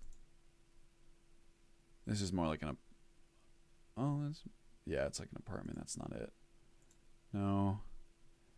It's not modern. White castle among the hills. Dark Gothic castle. Like maybe it could be this one, but that doesn't look like the walk-up. Gesner home. European mansion.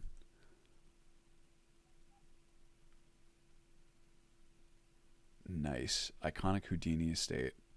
That like sounds familiar, but I don't think it's this is it, because we saw this one. This is beautiful though.